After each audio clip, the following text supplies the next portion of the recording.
Hello बच्चों, तो कैसे हैं आप सब लोग। यार मैं उम्मीद करता हूँ आप बहुत ही ज़्यादा बेहतरीन होंगे और जो आपकी पढ़ाई है वो भी सुपर से ऊपर लेवल की चल रही होगी। तो एक और शानदार लेक्चर में मैं आपका स्वागत करता हूँ।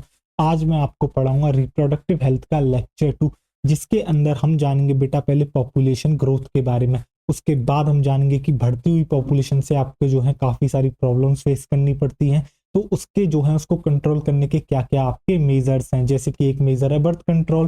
फिर उसके बाद हम जानेंगे बेटा कॉन्ट्रासेप्टिव्स के बारे में पढ़ेंगे।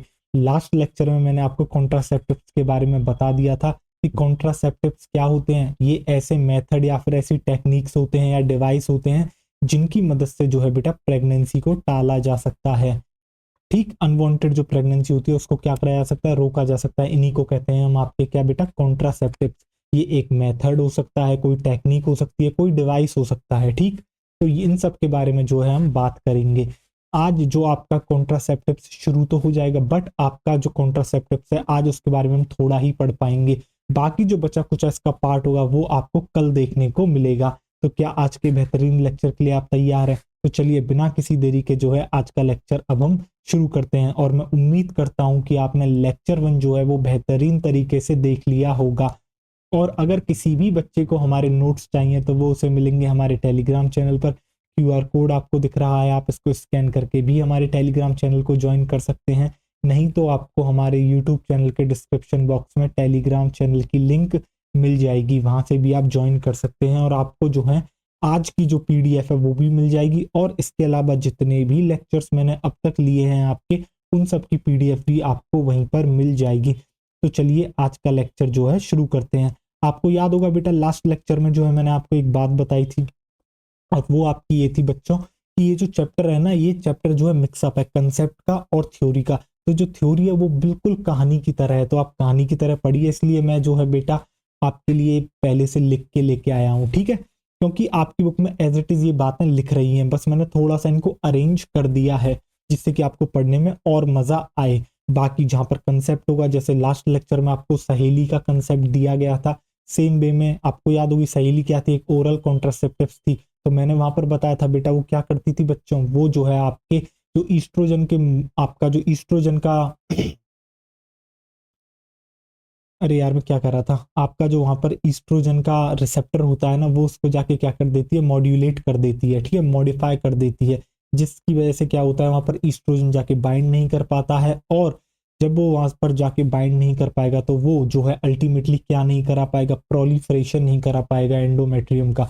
और एंडोमेट्रियम का प्रोलिफरेशन नहीं होगा, दैट मीन्स एंडोमेट्रियम की लाइनिंग तैयार नहीं होगी।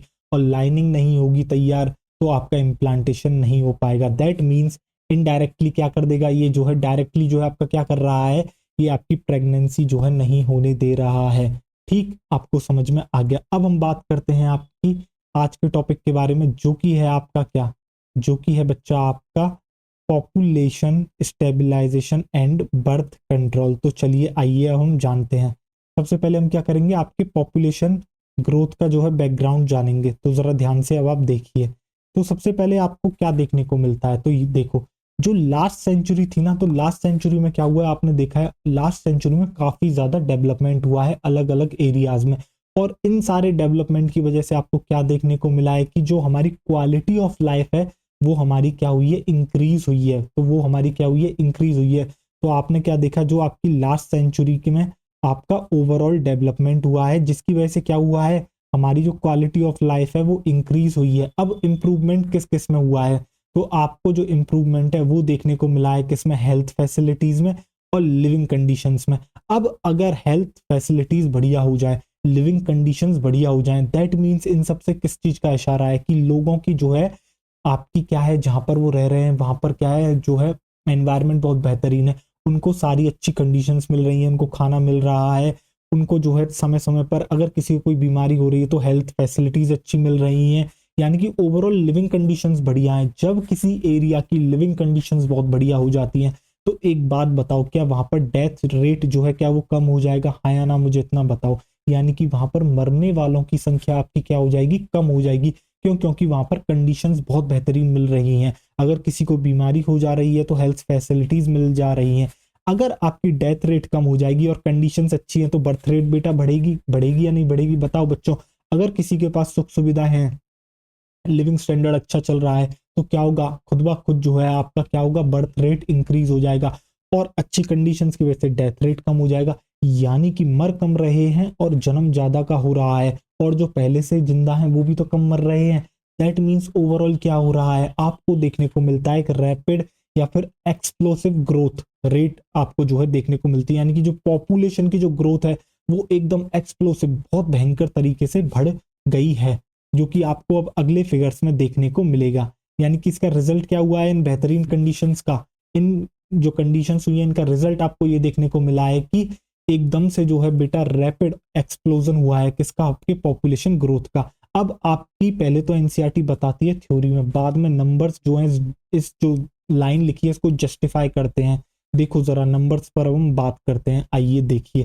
तो आपको क्या देखने को मिलता है, पहले हम बात करेंगे आपकी किसके बारे में, सबसे पहले हम बात करेंगे आपकी वर्ल्ड पॉपुलेशन ग्रोथ के बारे में। तो जरा देखिए आप क्या देखते हो, आपको देखने को मिलता है 1900 में जो आपकी वर्ल्ड की पॉपुलेशन थी वो थी 2 बिलियन। 1900 में कितनी थी वर्ल्ड की पॉपुलेशन, 2 बिलियन। बढ़िया। जैसे ही जो है बेटा अगले 100 साल आते हैं बच्चों, यानी कि 2000 ईयर आता है, तो आपको क्या देखने को मिलता है, वर्ल्ड की पॉपुलेशन हो गई 6 बिलियन। अब एक बात बताओ, ये जो आपका इंक्रीज हुआ है, ये जो आपका बच्चा इंक्रीज हुआ है जो कि आपको देखने को मिला है 2 से 6 बिलियन हुआ है, क्या ये इसका 3 टाइम्स है, हाँ या ना मुझे इतना बताओ। 3 टाइम्स है, यानी कि जस्ट 100 साल के अंदर, यानी कि लास्ट सेंचुरी में, एनसीईआरटी ने लिखा था ना लास्ट स्लाइड में, क्या लिखा था कि लास्ट सेंचुरी के अंदर इतने जो है सिग्निफिकेंट इंप्रूवमेंट्स हुए हैं जिनकी वजह से जो है क्वालिटी ऑफ लाइफ इंक्रीज कर गई है। तो इस बात का सबूत हमें यहाँ पर मिलता है कि यार इतने बेहतरीन मतलब सिग्निफिकेंट आपके चेंजेस हुए जिनकी वजह से क्वालिटी ऑफ लाइफ बढ़ गई। और क्वालिटी ऑफ लाइफ के बढ़ने से क्या हुआ है, आपका जो है एकदम से पॉपुलेशन की जो है उसमें क्या हुआ है, एक्सप्लोजन हुआ है, जो कि फिगर्स भी बताते हैं, डाटा भी बताता है कि 1900 में जो वर्ल्ड की पॉपुलेशन थी वो थी 2 बिलियन, और 2000 आते ही वो हो गई आपकी 6 बिलियन, यानी कि जस्ट 3 टाइम्स हो गई। यानी कि जो है आपकी 100 साल के अंदर, एक सेंचुरी में 3 टाइम्स पॉपुलेशन बढ़ गई। और अगर मैं बात करता हूं, अभी आपको पता है 2026 चल रही है, ठीक। अब मैं बात करता हूं लास्ट सेंसस जो था आपका था 2011 में, तो 2011 में आपको जो वर्ल्ड की पॉपुलेशन देखने को मिली है वो देखने को मिली है 7.2 बिलियन। यानी कि 2000 से लेके 2011, यानी 11 साल का समय हो गया, हम मान सकते हैं ऑलमोस्ट एक डिकेड हो गया, ठीक है। एक डिकेड के अंदर कितने साल आते हैं, 10 साल आते हैं। सेंचुरी में कितने आते हैं, 100 साल आते हैं। तो एक डिकेड के अंदर लगभग 1.2 बिलियन जो है आपकी पॉपुलेशन बढ़ गई। और अगर मैं आज आपको 2026 का करंट डाटा बताऊं पॉपुलेशन का, जो अप्रोक्सीमेटली मानी जाती है वर्ल्ड की पॉपुलेशन, वो मानी जाती है 8.3 बिलियन। यानी कि 2011 से लेकर 2016 आते आते जो है 8.3 बिलियन हो चुकी है, यानी कि 1 बिलियन और ज्यादा पॉपुलेशन ऐड हो चुकी है। तो देख रहे हो कितनी तेजी से बढ़ रही है। तो इस डाटा से हमें क्या पता लगता है, इस डाटा से हमें ये पता लगता है, इस डाटा से हमें जो है ये पता लगता है कि जो आपकी जो वेरी इंपॉर्टेंट ट्रेंड हमें यहाँ पर क्या देखने को मिलता है कि भैया यहाँ पर जो पॉपुलेशन है उसका क्या हुआ है, एक्सपोनेंशियल इंक्रीज हुआ है। आपको क्या देखने को मिलता है, एक्सपोनेंशियल इंक्रीज देखने को मिलता है। ये तो बात हो गई वर्ल्ड पॉपुलेशन ग्रोथ की। आओ जरा इंडिया की पॉपुलेशन ग्रोथ की बात करते हैं। इंडिया की पॉपुलेशन ग्रोथ की जब मैं बात करता हूं तो हम बात करते हैं कहां से, इंडिपेंडेंस के समय। इंडिपेंडेंस के समय जो इंडिया की पॉपुलेशन थी वो थी 350 मिलियन। कितनी थी, 350। आपकी कितनी थी बच्चे, 350 मिलियन। बढ़िया। कितनी थी, 350 मिलियन, यानी कि 350 मिलियन हो गया आपका 35 करोड़। और 2000 आने जैसे ही आपका 2000 में काउंटिंग होती है तो ये हो जाती है अराउंड 1 बिलियन, यानी कि लगभग 100 करोड़। यानी कि 35 से 100 करोड़, यानी कि 65 करोड़ का इंक्रीज हुआ है कितने ईयर्स में।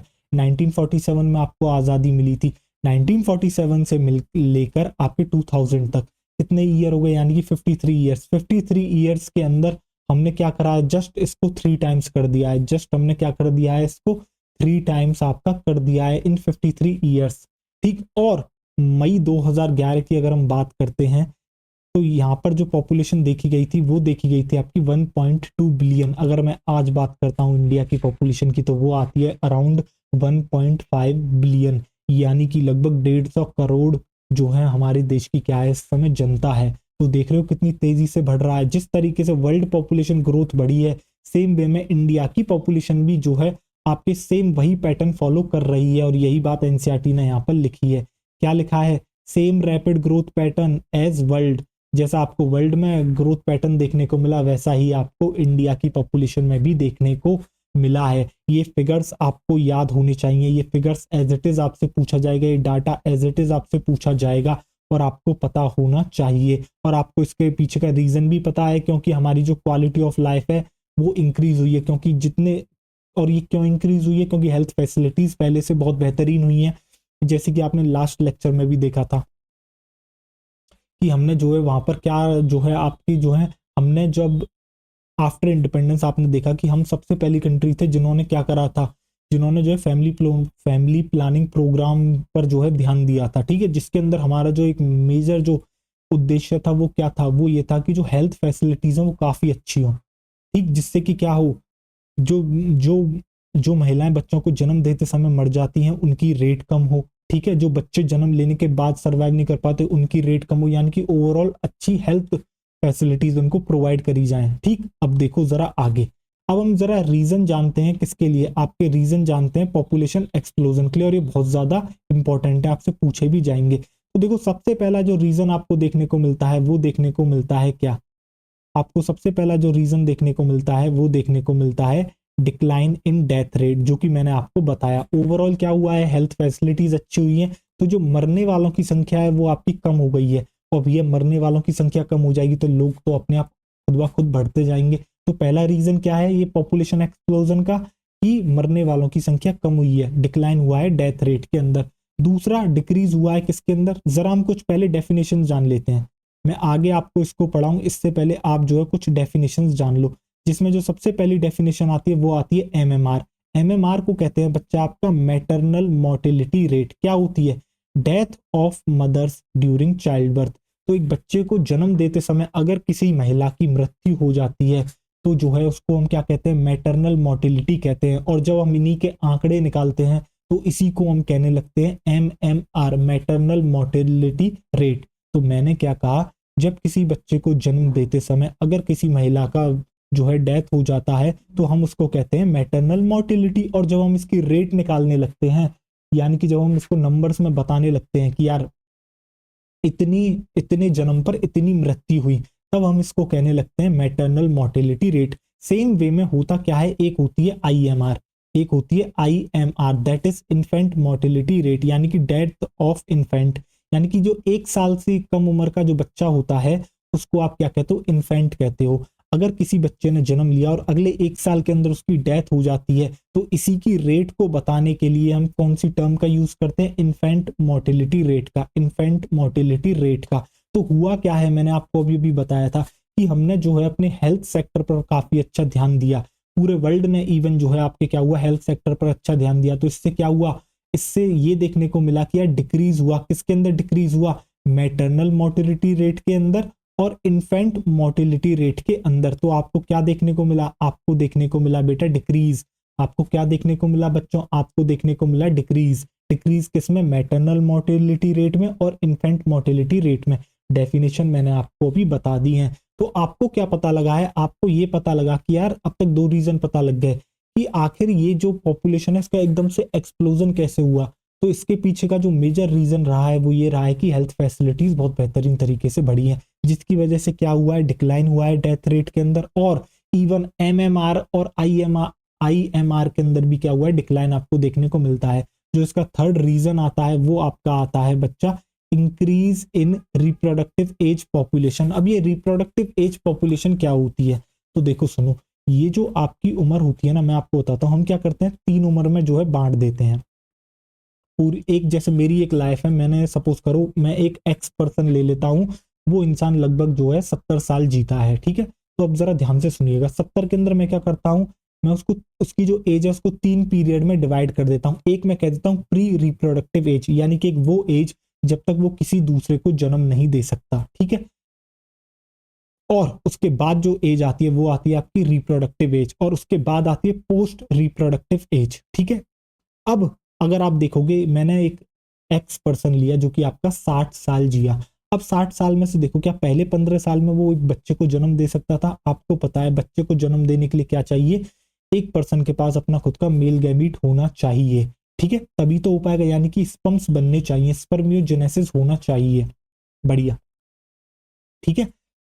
तो अब जो है 15 साल तक तो आपको पता है, 14-15 साल तक जो है आपके क्या होता है, उसके बाद ही स्पर्मियोजेनेसिस आपका जो है शुरू होता है। यानी कि जो उससे पहली एज है, यानी कि ईयर 1 से लेके 14-15 वाली एज, इसको आप कह देते हो प्री रिप्रोडक्टिव एज। अब इसके बाद जो एज आती है, और लगभग जो है आपकी 50 ईयर्स तक आप इस एज को मान सकते हो। इसको हम मान के चलते हैं 15 to 50 ईयर्स वाली जो एज होती है, इसको हम कहते हैं रिप्रोडक्टिव एज पॉपुलेशन। अब हुआ क्या है, इस एज में जो है आपका इंक्रीज हुआ है, जिसको आज की भाषा में हम कहते हैं नौजवान। आपने हमेशा सुना होगा कि जो हमारा इंडिया है आगे चल के एक सुपर पावर बनेगा। क्यों सुपर पावर बनेगा? क्योंकि जितना यूथ इंडिया में है उतना कहीं बाहर पर नहीं है। आपने सुना होगा बच्चों ये वाली लाइन कि इंडिया आगे चल के सुपर पावर बनेगा क्योंकि हमारे पास सबसे ज्यादा यूथ है। तो यूथ से क्या कहना चाहते हैं, वो इसी रिप्रोडक्टिव एज वाली पॉपुलेशन की बात कर रहे हैं। लगभग 15 से आप इसको 35 ईयर्स तक की एज मान सकते हो। ठीक है, मैंने तो 50 करके थोड़ा और ज्यादा बढ़ा दिया, बट आप इतनी मान लो। तो अगर आप हमारे देश में देखोगे तो सबसे ज्यादा यही लोग हैं। इसलिए जो है आपको क्या देखने को मिलता है, रीजन है आपके पॉपुलेशन एक्सप्लोजन के, क्योंकि रिप्रोडक्टिव एज वाली पॉपुलेशन के लोग ज्यादा बढ़े हैं। और ये अगर इनकी संख्या ज्यादा है तो आगे चल के जब ये रिप्रोड्यूस करेंगे तो और ज्यादा संख्या में आपका क्या होगा, इंक्रीज होगा। क्या आपको सारे रीजन समझ में आ गए? बढ़िया, अब देखो आगे। अब जरा हम जानते हैं रोल, इसका रोल आरसीएच प्रोग्राम का। जो हमने आरसीएच प्रोग्राम लास्ट क्लास में पढ़ा था, अब हम इसका रोल जानने वाले हैं। आखिर इसने हमें क्या बेनिफिट दिया है? तो आरसीएच प्रोग्राम ने हमारी हेल्प करी है क्या करने में, रिड्यूस करने में पॉपुलेशन ग्रोथ रेट को। रिड्यूस करने में मदद करी है किसको? पॉपुलेशन ग्रोथ रेट को। आपको याद होगा आरसीएच प्रोग्राम में हम सब लोगों को क्या कर रहे थे, जागरूक कर रहे थे कि यार इतने बच्चे पैदा करो मत। ठीक है, तो आरसीएच प्रोग्राम ने क्या करा है, रिड्यूस करने में मदद करा है पॉपुलेशन ग्रोथ रेट को, but reduction was only marginal. तो आपको ये वाली बात याद रखनी है भैया, रोल तो इसका रहा है बट इसका रोल इतना नहीं रहा, जितना इम्पैक्ट हमने सोचा था उतना इम्पैक्ट हमें आरसीएच प्रोग्राम का मिला नहीं। जितना इम्पैक्ट हमने सोचा था आरसीएच प्रोग्राम जितनी मदद करेगा पॉपुलेशन ग्रोथ रेट को कम करने में, उतना उसने करा नहीं। उसका जो रिडक्शन रहा है वो मार्जिनल रहा है। ये क्वेश्चन एज इट इज आपसे पूछा जाएगा, याद रखना है। जो रोल रहा है आपके आरसीएच प्रोग्राम का, जो इम्पैक्ट रहा है पॉपुलेशन ग्रोथ रेट पर, वो काफी ज्यादा मार्जिनल रहा है। अब जरा हम पॉपुलेशन ग्रोथ रेट देखते हैं इंडिया की, याद रखना इंडिया की। तो भाई 2011 सेंसस के अकॉर्डिंग अगर मैं देखता हूं तो इंडिया की जो रेट रही है वो लेस देन 2% पर ईयर रही है। अब हम ये निकालते कैसे, पॉपुलेशन ग्रोथ रेट होती क्या है? तो देखो, इसको निकाला जाता है बेटा, पहले तो हम एक टाइम पीरियड फिक्स करते हैं। पहले तो हम क्या करते हैं, टाइम पीरियड फिक्स करते हैं। ठीक है, इसको ऐसे निकाला जाता है, सपोज करो, देखो, तो इसको ऐसे निकाला जाता है। सपोज करो मैं अभी अभी एक टाइम लेता हूं एक्स टाइम, ठीक है, दूसरा लेता हूं मैं वाई टाइम। अब मैं कहता हूं कि एक्स से वाई के बीच में जो है कितने पॉपुलेशन इंक्रीज हुआ है, तो मैं कैसे निकालूंगा, मैं पॉपुलेशन एक्स पर देख लूंगा स्टार्टिंग की पॉपुलेशन, और मैं एंड की पॉपुलेशन देख लूंगा। तो एंड में से मैं माइनस कर दूंगा स्टार्टिंग की पॉपुलेशन, और मैं उसी को डिवाइड कर दूंगा स्टार्टिंग की पॉपुलेशन इनटू 100। तो ये जो आपका इंक्रीज होके आता है इसी को मैं कहता हूं पॉपुलेशन ग्रोथ रेट। और मैं अगर देखता हूं तो हम ये निकालते हैं कि पर 100, ये जो पर 2% पर ईयर आया, इसका मतलब क्या है, इसका मतलब है आपका 20 पर 1000 पर ईयर। यानी कि एक साल के अंदर हमने देखा कि यार 1000 लोगों पर कितने ज्यादा लोग बढ़े। तो हमने देखा कि हर 1000 व्यक्ति पर 20 व्यक्ति और बढ़ गए। आपको समझ में आया? मैंने देखा इंडिया के अंदर अकॉर्डिंग टू 2011 सेंसस, तो 2011 सेंसस के अकॉर्डिंग आपको पॉपुलेशन ग्रोथ रेट क्या देखने को मिली कि हर 1000 व्यक्ति पर 20 व्यक्ति हर साल बढ़ रहे हैं। ठीक है, अब अगर आप देखोगे आप कहोगे सर 2% तो बहुत ही कम है। ये कम नहीं है, ये बहुत ज्यादा है। ये कम नहीं है, ये बहुत ज्यादा है। तो ये जो है आप देखोगे कि स्टिल कंसिडर्ड हाई, ये जो है काफी ज्यादा है, इसलिए जो है आपको एक रैपिड इंक्रीज देखने को मिला है। ये कैसी है, बहुत ज्यादा हाई है, इसलिए आपको एक रैपिड इंक्रीज देखने को मिला है पॉपुलेशन ग्रोथ में। ठीक, आपको समझ में आ गया? अब जरा आगे देखिए, अब जरा प्रॉब्लम्स की बात करते हैं जो आपकी ओवर पॉपुलेशन की वजह से होती हैं। देखो, अगर पॉपुलेशन बहुत ज्यादा है तो कॉमन सेंस की बात है भैया, ये वो वाली बात हो जाएगी, एक अनार 100 बीमार, यानी कि अनार एक है, खाने वाले उसको 100 हैं। तो अब सोच रहे हो, यानी कि जो क्वांटिटी है बेटा वो तो फिक्स है, रिसोर्सेज आपके कैसे हैं बच्चों, फिक्स हैं, और उन रिसोर्सेज को पाने वालों की संख्या बढ़ती जा रही है। तो अल्टीमेटली क्या हो रही है, आपको देखने को मिल रहा है रिसोर्सेज की कमी। अब हम रिसोर्सेज की बात करते हैं तो हमारे केस में अनार क्या है, हमारे केस में जो अनार है वो है आपका फूड, वो है आपका शेल्टर, वो है आपका क्लॉथिंग। यानी कि ओवरऑल जो हम बात करते हैं, एक ह्यूमन बीइंग के लिए सबसे ज्यादा जरूरी है रोटी, कपड़ा, मकान। और भैया अगर इतनी ज्यादा पॉपुलेशन हो जाएगी तो रोटी, कपड़ा, मकान कैसे मिलेगा। अगर मैं आज आपसे बात करता हूँ एक अच्छे शहर की, एक मेट्रोपॉलिटन सिटी की, तो वहां पर आप अपने ही एरिया में चेक करना कि जो आज आपके हाउस की रेट है और जो आपके जो लास्ट 10 ईयर पहले थी, आप देखोगे जमीन आसमान का अंतर है। क्यों इतना अंतर आया है, क्यों, क्योंकि आपके जो मांगने वाले हैं, जिनको जमीन चाहिए, उनकी संख्या बहुत ज्यादा बढ़ चुकी है, यानी कि उसकी डिमांड ज्यादा है। भाई कॉमन सेंस की बात है ना, किसी चीज की रेट क्यों ज्यादा है, क्योंकि डिमांड ज्यादा है। अगर आज आप देखते हो कि नीट में जो है इतना कंपटीशन है, क्यों कंपटीशन है, आपको क्या देखने को मिलता है, आपको देखने को मिलता है यार लिमिटेड सीट्स हैं, सीट्स मान लो 60,000 70,000 है, और उन पर डिमांड करने वाले लोग कितने हैं, 23-24 लाख। आपने देखा होगा इस साल फॉर्म का जो आपका जो फॉर्म है लास्ट ईयर के कंपैरिजन में कम बच्चों ने भरा है। ठीक है, अगर मैं इसमें से हटा भी दूं, आप अगर सीरियस कंटेंडर भी निकालोगे तो क्या 10 लाख आएंगे, 10 लाख तो यार सीरियस कंटेंडर आ जाएंगे। यानी कि 10 लाख लोग 70,000 सीट्स पर डिमांड कर रहे हैं। तो देख रहे हो खुद ब खुद कॉम्पिटिशन बढ़ेगा। तो सेम वे में ओवर पॉपुलेशन की वजह से क्या हो रही है, आपकी कमी हो रही है। किस किस की कमी हो रही है, आपको कमी देखने को मिल रही है, किस किस की, आपको फूड की, शेल्टर की, क्लॉथिंग की। इवन अब जरा देखो, even after development resources become insufficient. हमने इतनी डेवलपमेंट करी है फिर भी उसके बाद आपके रिसोर्सेज क्या होते जा रहे हैं, इनसफिशिएंट होते जा रहे हैं, इनसफिशिएंट होते जा रहे हैं। अब गवर्नमेंट ने क्या एक्शंस लिए हैं भैया इसको कंट्रोल करने के लिए, जरा उन पर चर्चा कर लेते हैं। आइए देखिए, तो गवर्नमेंट ने क्या करा है, कुछ जो है आपके सीरियस, गवर्नमेंट ने क्या करा है आपके, गवर्नमेंट ने जो है कुछ आपके सीरियस मेजर्स लिए हैं। किसको कंट्रोल करने के लिए, आपके कंट्रोल करने के लिए, आपकी किसको कंट्रोल करने के लिए, आपकी पॉपुलेशन ग्रोथ को कंट्रोल करने के लिए, और बर्थ कंट्रोल को जो है आपके प्रमोट करने के लिए जो है गवर्नमेंट ने क्या करा है, कुछ जो है आपके स्ट्रिक्ट मेजर्स लिए हैं। ठीक, जिसमें जो मेन स्ट्रेटेजी है वो है आपकी क्या, मेन स्ट्रेटेजी है small family norm. Main strategy हमारी एक ही है कि भैया जो हमारे नए जो बंदे हैं, जो हमारा यूथ है, जिसको आप रिप्रोडक्टिव एज में काउंट करते हो, तो हमने उनको क्या बताया है, हम उनको बताने की कोशिश कर रहे हैं, मोटिवेट कर रहे हैं कि यार स्मॉल फैमिलीज अपनाओ, क्या करो, स्मॉल फैमिलीज बनाओ। यानी कि ज्यादा से ज्यादा 2 ही बच्चे पैदा करो, इससे ज्यादा मत करो, क्योंकि इससे ज्यादा बच्चे पैदा होंगे अगर आप करोगे तो क्या होगा, अल्टीमेटली पॉपुलेशन बहुत ज्यादा बढ़ जाएगी, रिसोर्सेज उतने ही हैं, और बाद में जो है मारा मारी होगी। फिर जो बेहतरीन होगा, सर्वाइवल ऑफ द फिटेस्ट वाली बात आ जाएगी, कंपटीशन बहुत हाई हो जाएगा। तो हमने इसके लिए क्या मेन स्ट्रेटेजी अपनाई है गवर्नमेंट ने, कि जो यूथ है, जो आपकी यूथ है, उसको मोटिवेट करा जाए। किस चीज के लिए मोटिवेट करा जाए, आपका मोटिवेट करा जाए, motivate people to have small families. इसके लिए आपकी स्मॉल फैमिलीज के लिए उनको क्या करा जाए, आपका मोटिवेट करा जाए, मोटिवेट करा जाए। इसके अलावा हम क्या कर रहे हैं, आपके अवेयरनेस कैंपेन भी चला रहे हैं। अवेयरनेस कैंपेन किसके थ्रू चल रहे हैं आपके, आपको देखने को मिलते हैं कि आप मीडिया एडवर्टाइजमेंट्स होती हैं, पोस्टर्स, बिल्स, आपको जो है जगह जगह पर जाते तो होर्डिंग्स देखने को मिलते हैं बड़े बड़े, जिसके अंदर जो है बड़े फेमस स्लोगन देखने को मिलते हैं, जैसे हम दो हमारे दो, V2R2, V2R2, यानी कि हम दो हमारे दो, हम दो हमारे दो। कुछ ऐसे जो है आपको फेमस स्लोगन्स भी देखने को मिलते हैं, जिनकी मदद से सरकार क्या कर रही है, अवेयर कर रही है यूथ को किस चीज के लिए, कि यार स्मॉल फैमिलीज को अपनाओ। पहले आपने देखा होगा इंडिया में जो है, अब न्यूक्लियर फैमिलीज बनने लगे, वरना पहले जॉइंट फैमिली होती थी, कितने ही लोग होते थे।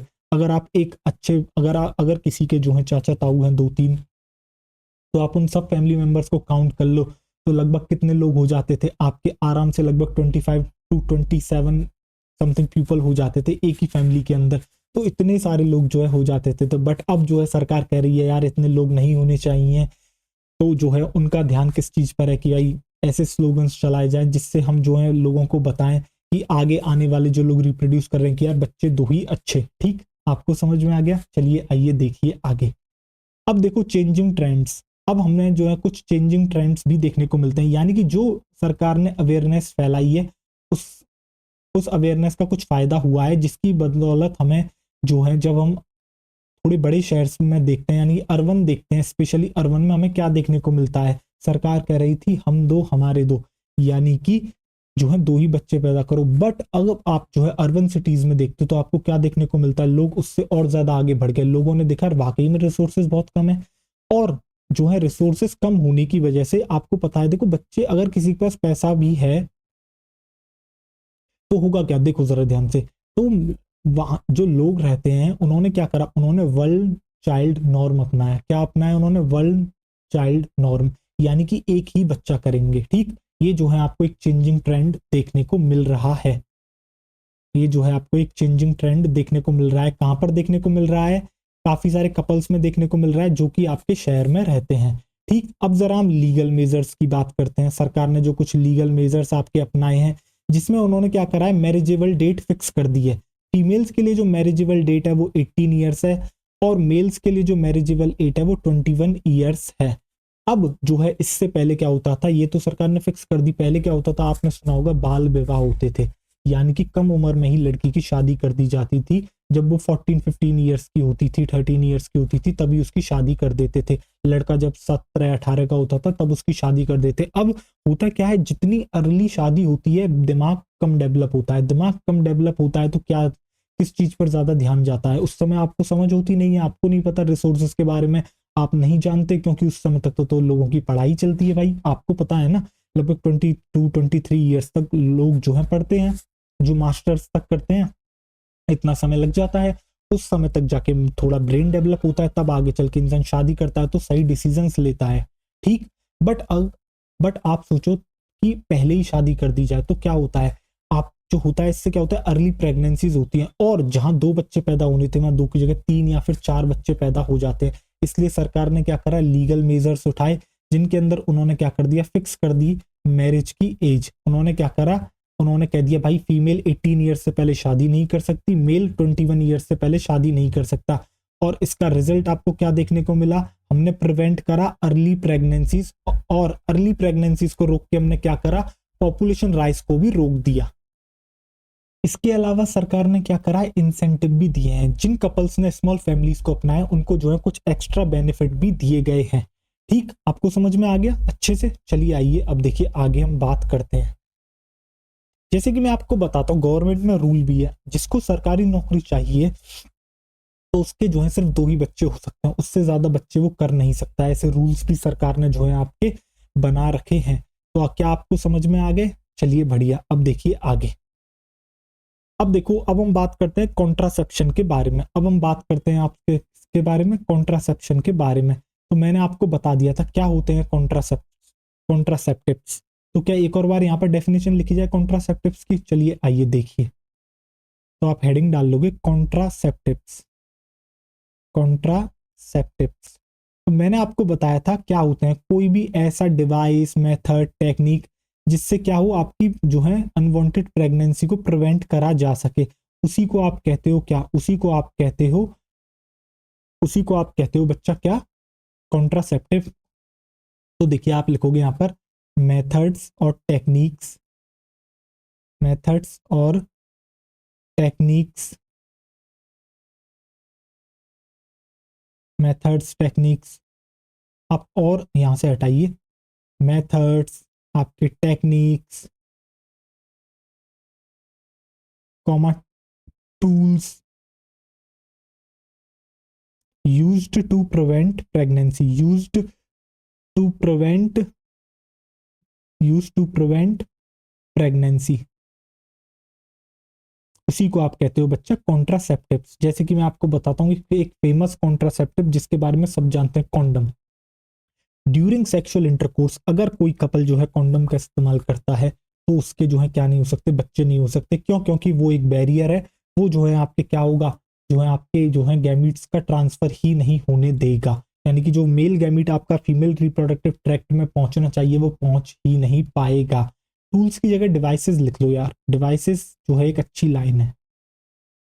तो क्या आपको समझ में आ गया कॉन्ट्रासेप्टिव्स का मतलब क्या है? ऐसे मेथड, टेक्निक या डिवाइसेस जिनकी मदद से प्रेगनेंसी को रोका जा सकता है उन्हीं को कहते हैं कॉन्ट्रासेप्टिव्स। यानी कि हम अल्टीमेटली कर क्या रहे हैं, हम जो है आपके क्या कर रहे हैं, प्रिवेंट कर रहे हैं। किसको प्रिवेंट कर रहे हैं? अनवांटेड प्रेगनेंसीज को। और अनवांटेड प्रेगनेंसीज को कंट्रोल करके हम किसको कंट्रोल कर रहे हैं? हम पॉपुलेशन कंट्रोल कर रहे हैं। बताओ क्या आपको समझ में आ गया? हाँ या ना मुझे अच्छे से बताना। चलो देखो आगे, अब हम बात करते हैं। अब हम बात करते हैं आइडियल कॉन्ट्रासेप्टिव के कैरेक्टरिस्टिक्स की। आखिर जो है आपके कौन से कैरेक्टरिस्टिक्स होने चाहिए एक कॉन्ट्रासेप्टिव्स के अच्छे कैरेक्टरिस्टिक्स, ठीक है जरा देखते हैं। देखो जो एक अच्छा कॉन्ट्रासेप्टिव्स है, देखो a good contraceptive should be कैसा होना चाहिए? देखो वो जो है आपका यूजर फ्रेंडली होना चाहिए, यानी कि उसको इजीली कोई भी इस्तेमाल कर सके, ठीक। दूसरा इजीली अवेलेबल होना चाहिए, भाई इजीली कहीं भी जो है आसानी से मिल जाना चाहिए जिससे कि इंसान उसको जो है इस्तेमाल कर सके। इफेक्टिव होना चाहिए भाई, यानी कि जिस पर्पज से मैंने खरीदा है, मैं चाहता हूं क्या, मैं चाहता हूं मतलब कोई एक्स पर्सन चाहता है कि वो सेक्सुअल इंटरकोर्स भी कर ले, ठीक, और जो है प्रेगनेंसी भी ना हो, यानी कि इफेक्टिव होना चाहिए, ठीक। और इसके अलावा कैसा होना चाहिए भाई? रिवर्सेबल होना चाहिए। कैसा होना चाहिए? रिवर्सेबल होना चाहिए। और जो है सबसे ज्यादा जो लोग चाहते हैं नो और लीस्ट साइड इफेक्ट, या तो साइड इफेक्ट हो ही ना, अगर हैं तो बहुत ही कम साइड इफेक्ट होने चाहिए। तो भैया एक अच्छे कॉन्ट्रासेप्टिव से मैं क्या चाहता हूं कि सबसे पहली बात तो वो इजीली मिल जाए। अब मुझे इजीली वो मिल गया तो उसके बाद भाई उसको इस्तेमाल करना आसान होना चाहिए, यानी कि यूजर फ्रेंडली होना चाहिए। उसके बाद भैया इफेक्टिव होना चाहिए। कैसा होना चाहिए? इफेक्टिव होना चाहिए, ठीक।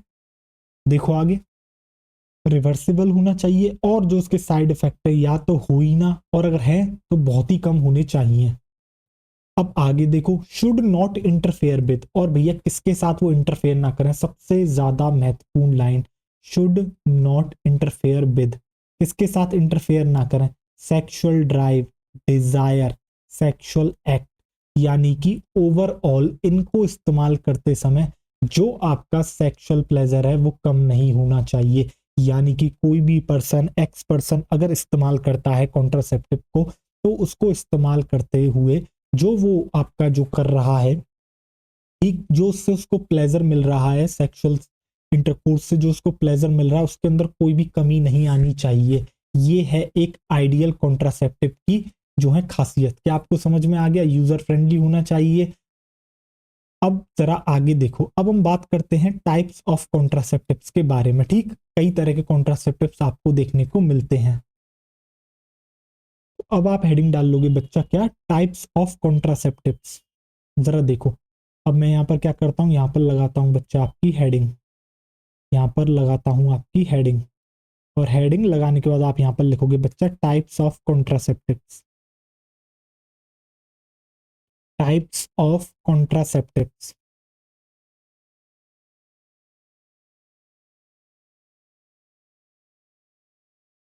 जरा देखो,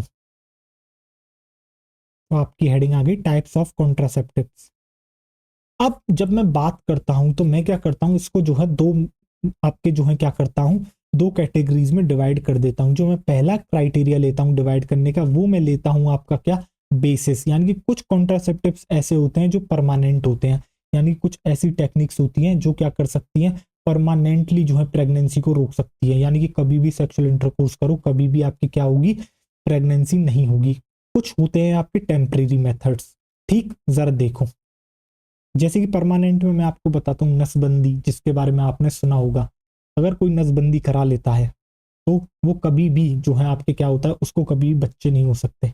जिसने नसबंदी करा ली, एक परमानेंट मेथड है, तो ये भी एक टाइप ऑफ क्या है, कॉन्ट्रासेप्टिव है। मैंने कहा ना इसके अंदर मेथड आ सकता है, टेक्निक आ सकती है, कोई भी डिवाइस आ सकता है। डिवाइस जैसे कि आप आईयूडीज के बारे में जानोगे, इंट्रा यूटेराइन डिवाइसेस के बारे में, ठीक। आप इम्प्लांट्स के बारे में जानोगे। अभी आपको तरह तरह की चीजें पता लगेंगी। अब तक आप जो है शायद दो ही चीजों के बारे में जानते थे। आपने एक जो वाइडली बहुत कॉमन है जिसके बारे में सब जानते हैं, जो कि होता है बच्चा कॉन्डम। दूसरा होता है आपका नसबंदी, जो कि एक परमानेंट मेथड होता है, सर्जिकल मेथड होता है। ठीक, तो आप जो है लिखोगे क्या कि दो मेथड होते हैं, एक होता है बच्चा परमानेंट, एक होता है टेम्परेरी। एक होता है आपका परमानेंट, दूसरा होता है आपका टेम्परेरी। एक है आपका परमानेंट मेथड, दूसरा है आपका टेम्परेरी। तो जरा देखो, एक आपका क्या होता है बच्चा, एक होता है परमानेंट, एक होता है आपका टेम्परेरी। जो आपका टेम्परेरी है वो आपका कैसा है, वो है आपका रिवर्सेबल। टेम्परेरी का मतलब है आपका, टेम्परेरी को हम एक और नाम से जानते हैं जिसको हम कहते हैं reversible method. Reversible method, reversible method. अभी आपने एक शब्द जाना था रिवर्सेबल, कॉन्ट्रासेप्टिव्स के अंदर रिवर्सेबल, तब मैंने आपको उसका मतलब नहीं बताया था, अब बताऊंगा रिवर्सेबल का मतलब क्या है। ठीक, दूसरा होता है आपका परमानेंट स्लैश, दूसरा जो मेथड होता है बच्चा वो है आपका permanent slash irreversible method. Irreversible method, permanent slash irreversible method. अब क्या मतलब है रिवर्सिबल इररिवर्सिबल का, देखो नाम से ही पता लग रहा है, एक मेथड है परमानेंट, एक है टेम्परेरी, जैसे कि कॉन्डम। अब सपोज करो किसी को सेक्सुअल इंटरकोर्स करना है, मैं एक एक्स पर्सन लेता हूं, उसकी जो उम्र है वो है 23 ईयर्स, अभी अभी यंग मैरिड, अभी अभी उसकी शादी हुई है, और अभी वो सेक्सुअल इंटरकोर्स करना चाहता है, बट वो इस समय क्या नहीं चाहता, वो बच्चे के लिए सेक्सुअल इंटरकोर्स नहीं कर रहा, वो अपने प्लेजर के लिए आपका क्या कहते हैं, सेक्सुअल इंटरकोर्स कर रहा है प्लेजर के लिए। तो उस समय वो क्या चाहता है, उस समय वो चाहता है कि यार मेरे बच्चा ना हो। ठीक, अब उस समय क्या करेगा वो, उसके पास दो एक तरीका है कि वो परमानेंट जो है करवा ले अपना काम, एक है जो है आपका एक ऐसा मेथड अपना है जिससे कि क्या हो, उसको प्लेजर भी मिले और बच्चा भी ना हो। तो वो क्या चुनेगा भाई, वो जो है वो वाला मेथड चुनेगा, क्योंकि वो चाहता है आगे उसके बच्चे हो, यानी कि वो एक ऐसा मेथड चुनेगा वो जो कि रिवर्सिबल मेथड हो, यानी कि जो कि एक परमानेंट नहीं, जो कि एक टेम्परेरी मेथड हो, वो क्या चुनेगा, वो कॉन्डम को चुनेगा। वो क्या चुनेगा, वो कॉन्डम को चुनेगा। ठीक है, आपको समझ में आ गया रिवर्सिबल और इरिवर्सिबल का मतलब। इरिवर्सिबल मतलब इस मेथड को अगर एक बार अपना लिया तो भैया वहां से वापसी नहीं है। अगर किसी बंदे ने नसबंदी करा ली तो भैया उसके बाद वो कभी बच्चे पैदा नहीं कर सकता। क्या आपको समझ में आ गया, हाँ या ना, मुझे इतना बताओ। तो देखो आगे, अब इनके अंदर जो है हमें तरह तरह के मेथड की बात करनी है। तो आपको समझ में आ गया रिवर्सिबल इरिवर्सिबल मेथड। तो अब बताओ कौन सा कॉन्ट्रासेप्टिव ज्यादा बढ़िया है, रिवर्सिबल या इरिवर्सिबल। तो आप कहोगे यार कॉमन सेंस की बात है, आपका जो है रिवर्सिबल मेथड सबसे ज्यादा बढ़िया है। ठीक, तो देखो अब आप इसके अंदर लिखना शुरू करोगे, तो आप जो है यहाँ पर क्या लिखोगे, आप जो यहाँ पर लिखोगे, मैं सबसे पहले आपको परमानेंट का बता देता हूँ। तो परमानेंट में सबसे पहले आपका जो आ जाता है, आपका आ जाता है सर्जिकल मेथड। परमानेंट में आपका आ जाता है बच्चों सर्जिकल मेथड, यानी कि जिसके अंदर आपको सर्जरी करानी पड़ती है। तो इसके अंदर जो है आपकी नसबंदी आ जाती है, जिसको मेल्स के अंदर आपका कहा जाता है क्या, मेल्स के अंदर वैसेक्टमी कहते हैं और फीमेल्स के अंदर ट्यूबेक्टमी कहते हैं। इनके बारे में भी डिटेल में बात करी जाएगी, अभी सिर्फ मैं यहाँ पर लिख रहा हूँ, बाद में इन डिटेल इसके ऊपर चर्चा होगी आपकी। ठीक, जरा देखो, तो मैंने क्या बताया, एक है आपका सर्जिकल मेथड, आपका आ जाता है बच्चा सर्जिकल मेथड। सर्जिकल मेथड में क्या होता है आपका, नसबंदी होती है, जिसको मेल्स में क्या कहते हैं वैसेक्टमी, और फीमेल्स के अंदर ट्यूबेक्टमी। तो आप यहां पर लिख लोगे vasectomy and tubectomy, vasectomy and tubectomy, tubectomy. और यहां पर आप लिख भी लोगे भैया ये मेल्स के लिए है, वैसेक्टमी किसके लिए है, मेल्स के लिए भैया, और ट्यूबेक्टमी है फीमेल्स के लिए। जिसके अंदर हम जानेंगे आखिर होता क्या है, जिसकी वजह से जो है आपका परमानेंटली जो है क्या हो जाता है आपका, कि कभी भी कोई सेक्सुअल इंटरकोर्स करे, अगर किसी ने इन मेथड को अपना लिया मेल या फीमेल ने, तो भैया वो अगर सेक्सुअल इंटरकोर्स करते हैं तो कभी भी उनके बच्चा नहीं हो सकता, क्योंकि गैमीट्स का ट्रांसफर ही नहीं होगा। दूसरे होते हैं बेटा आपके कैसे, टेम्परेरी स्लैश रिवर्सिबल मेथड, जिसके अंदर सबसे पहले जो आ जाता है वो आपका आ जाता है क्या, वो आपका आ जाता है नेचुरल स्लैश ट्रेडिशनल मेथड। आपका आ जाता है natural slash traditional method, natural slash traditional method. एक तो ये वाला मेथड आपको पढ़ना है बच्चा। ठीक, इन डिटेल पढ़ेंगे, अभी इनको टेंशन नहीं लेनी है, अभी सिर्फ मैं कैटेगराइज कर रहा हूं। दूसरा आप पढ़ते हो बैरियर मेथड, दूसरा आप पढ़ते हो बैरियर मेथड, और इस बैरियर मेथड के अंदर ही आप कॉन्डम्स के बारे में जानते हो। इसके बाद आता है आपका आईयूडीज, जिसको कहते हो इंट्रा यूटेराइन डिवाइसेस।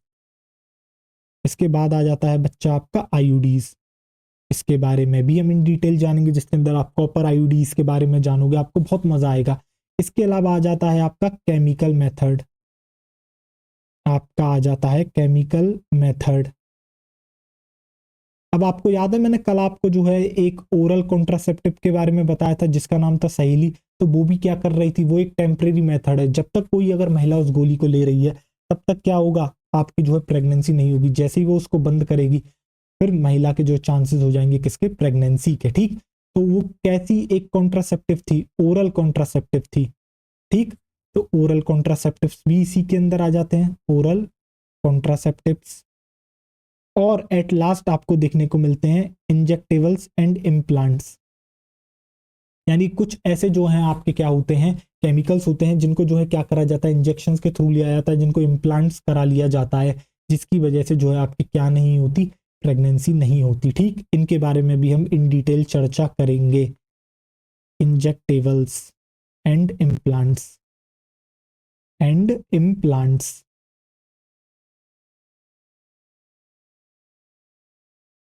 अब देखो, अगर मैं नेचुरल या ट्रेडिशनल मेथड की बात करता हूं तो इसके अंदर आपको जो है फर्दर 3 मेथड्स देखने को मिलते हैं। ठीक, इसके अंदर कौन कौन से आपको मेथड देखने को मिलते हैं, चलिए आइए बात करते हैं उनके बारे में। तो देखिए जरा, इसके अंदर अगर मैं बात करता हूं तो आपको देखने को मिलता है, इसके अंदर आप एक पढ़ोगे रिदम मेथड, जो कि नेक्स्ट हमें पढ़ना है। ठीक, रिदम मेथड आप पढ़ोगे, अगला मेथड जो कि है आपका रिदम मेथड। ठीक, इसके अलावा जो दूसरा मेथड आप इसके अंदर पढ़ोगे वो होगा withdrawal method, withdrawal method, withdrawal method. और इसके अलावा आप जो इसके अंदर पढ़ोगे वो पढ़ोगे लैक्टेशनल एमेनोरिया। इसके बारे में आप पढ़ोगे lactational amenorrhea, lactational amenorrhea, lactational amenorrhoea.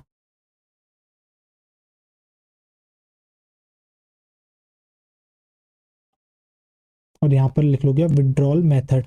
जब मैं बैरियर मेथड की बात करता हूं तो हम यहां पर चर्चा कर रहे होते हैं बच्चा कॉन्डम्स की। इसके अलावा डायफ्राम, सर्विकल कैप्स भी इसी के अंदर आते हैं। ठीक, कॉन्डम्स।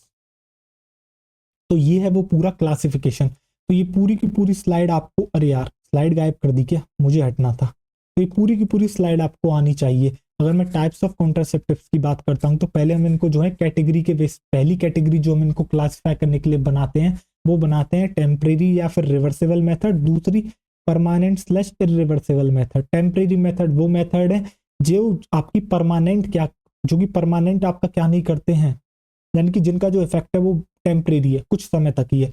दूसरे जो आपके मेथड होते हैं उनका इफेक्ट परमानेंट होता है।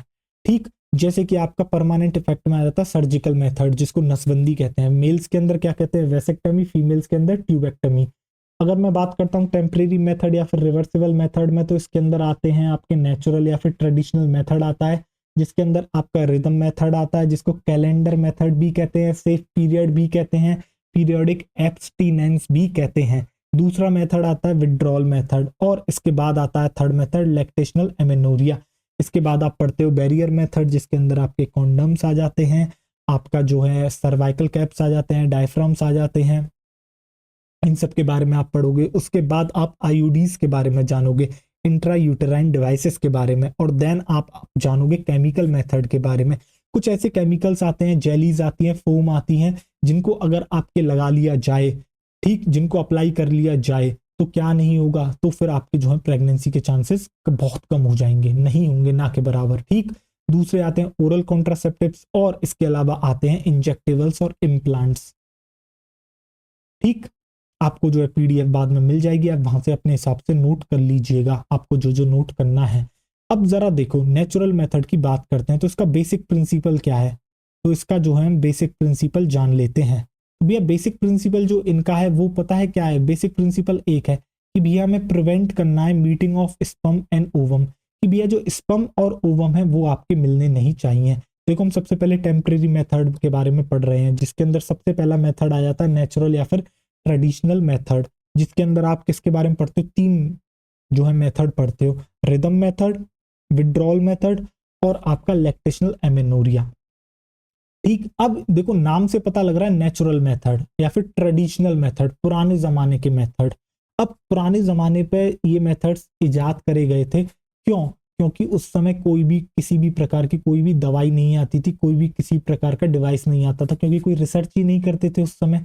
ठीक, तो इन मेथड्स में क्या होता है, कभी भी जो है आपको क्या नहीं देखा जाता है, नो यूज ऑफ ड्रग्स और डिवाइसेस। यहाँ पर कोई भी ड्रग्स और डिवाइसेस का यूज जो है आपको देखने को नहीं मिलता है इन मेथड्स के अंदर, इसलिए इन मेथड्स को नेचुरल मेथड्स भी कहते हैं। ठीक, आपको समझ में आ गया कौन कौन से हैं नेचुरल मेथड? एक है रिदम मेथड, दूसरा है विड्रॉल मेथड और तीसरा है लैक्टेशनल एमेनोरिया। नेचुरली होते हैं अपने आप। ठीक, अब जरा आओ सबसे पहले मैं बात करता हूं आपके किसके बारे में, आपकी बात करी जाए किसके बारे में, रिदम मेथड के बारे में। ठीक, अब जरा यहां पर आप हेडिंग डालिए, यहां पर आप लिखिए, आप यहां पर हेडिंग डालोगे जिसको हम कहते हैं बच्चा आपका रिदम मेथड। रिदम मेथड, इसी को कहा जाता है आपका क्या बच्चा, सेफ पीरियड। इसी मेथड को हम कहते हैं आपका सेफ पीरियड। अभी आपको समझ में आएगा है क्या ये मेथड। ठीक, सेफ पीरियड, इसी को कहते हैं कैलेंडर मेथड, इसी को कहते हैं हम बच्चा कैलेंडर मेथड। और इसी को कहा जाता है पीरियोडिक एब्सटिनेंस, इसी को कहा जाता है बच्चों आपका पीरियोडिक एब्सटिनेंस, पीरियोडिक एब्सटिनेंस। अब होता क्या है इसके अंदर, जरा आइए देखिए।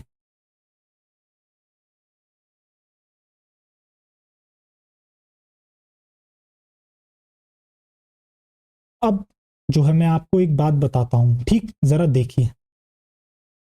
मैं सबसे पहले यहां पर बात करता हूं, आपको याद दिलाता हूं, वैसे मैंने शायद आपको बता रखा है ये पहले। पहले मैं लाइफ स्पान की बात करता हूं। लाइफ स्पान किसके लाइफ स्पान की? आपके स्पर्म और ओवम की, यानी कि मेल और फीमेल गैमीट की। जरा देखिए ध्यान से, पहले स्पर्म की बात करते हैं, देन आपके ओवा की, देन आपके ओवा की। तो जरा ध्यान से देखिए, अगर मैं स्पर्म की लाइफ की बात करता हूं तो उसकी लाइफ होती है 2 to 3 डेज। स्पर्म की जो लाइफ होती है 2 to 3 डेज, और ओवा की जो लाइफ होती है वो होती है आपकी 1 डे, वो होती है आपकी 1 डे।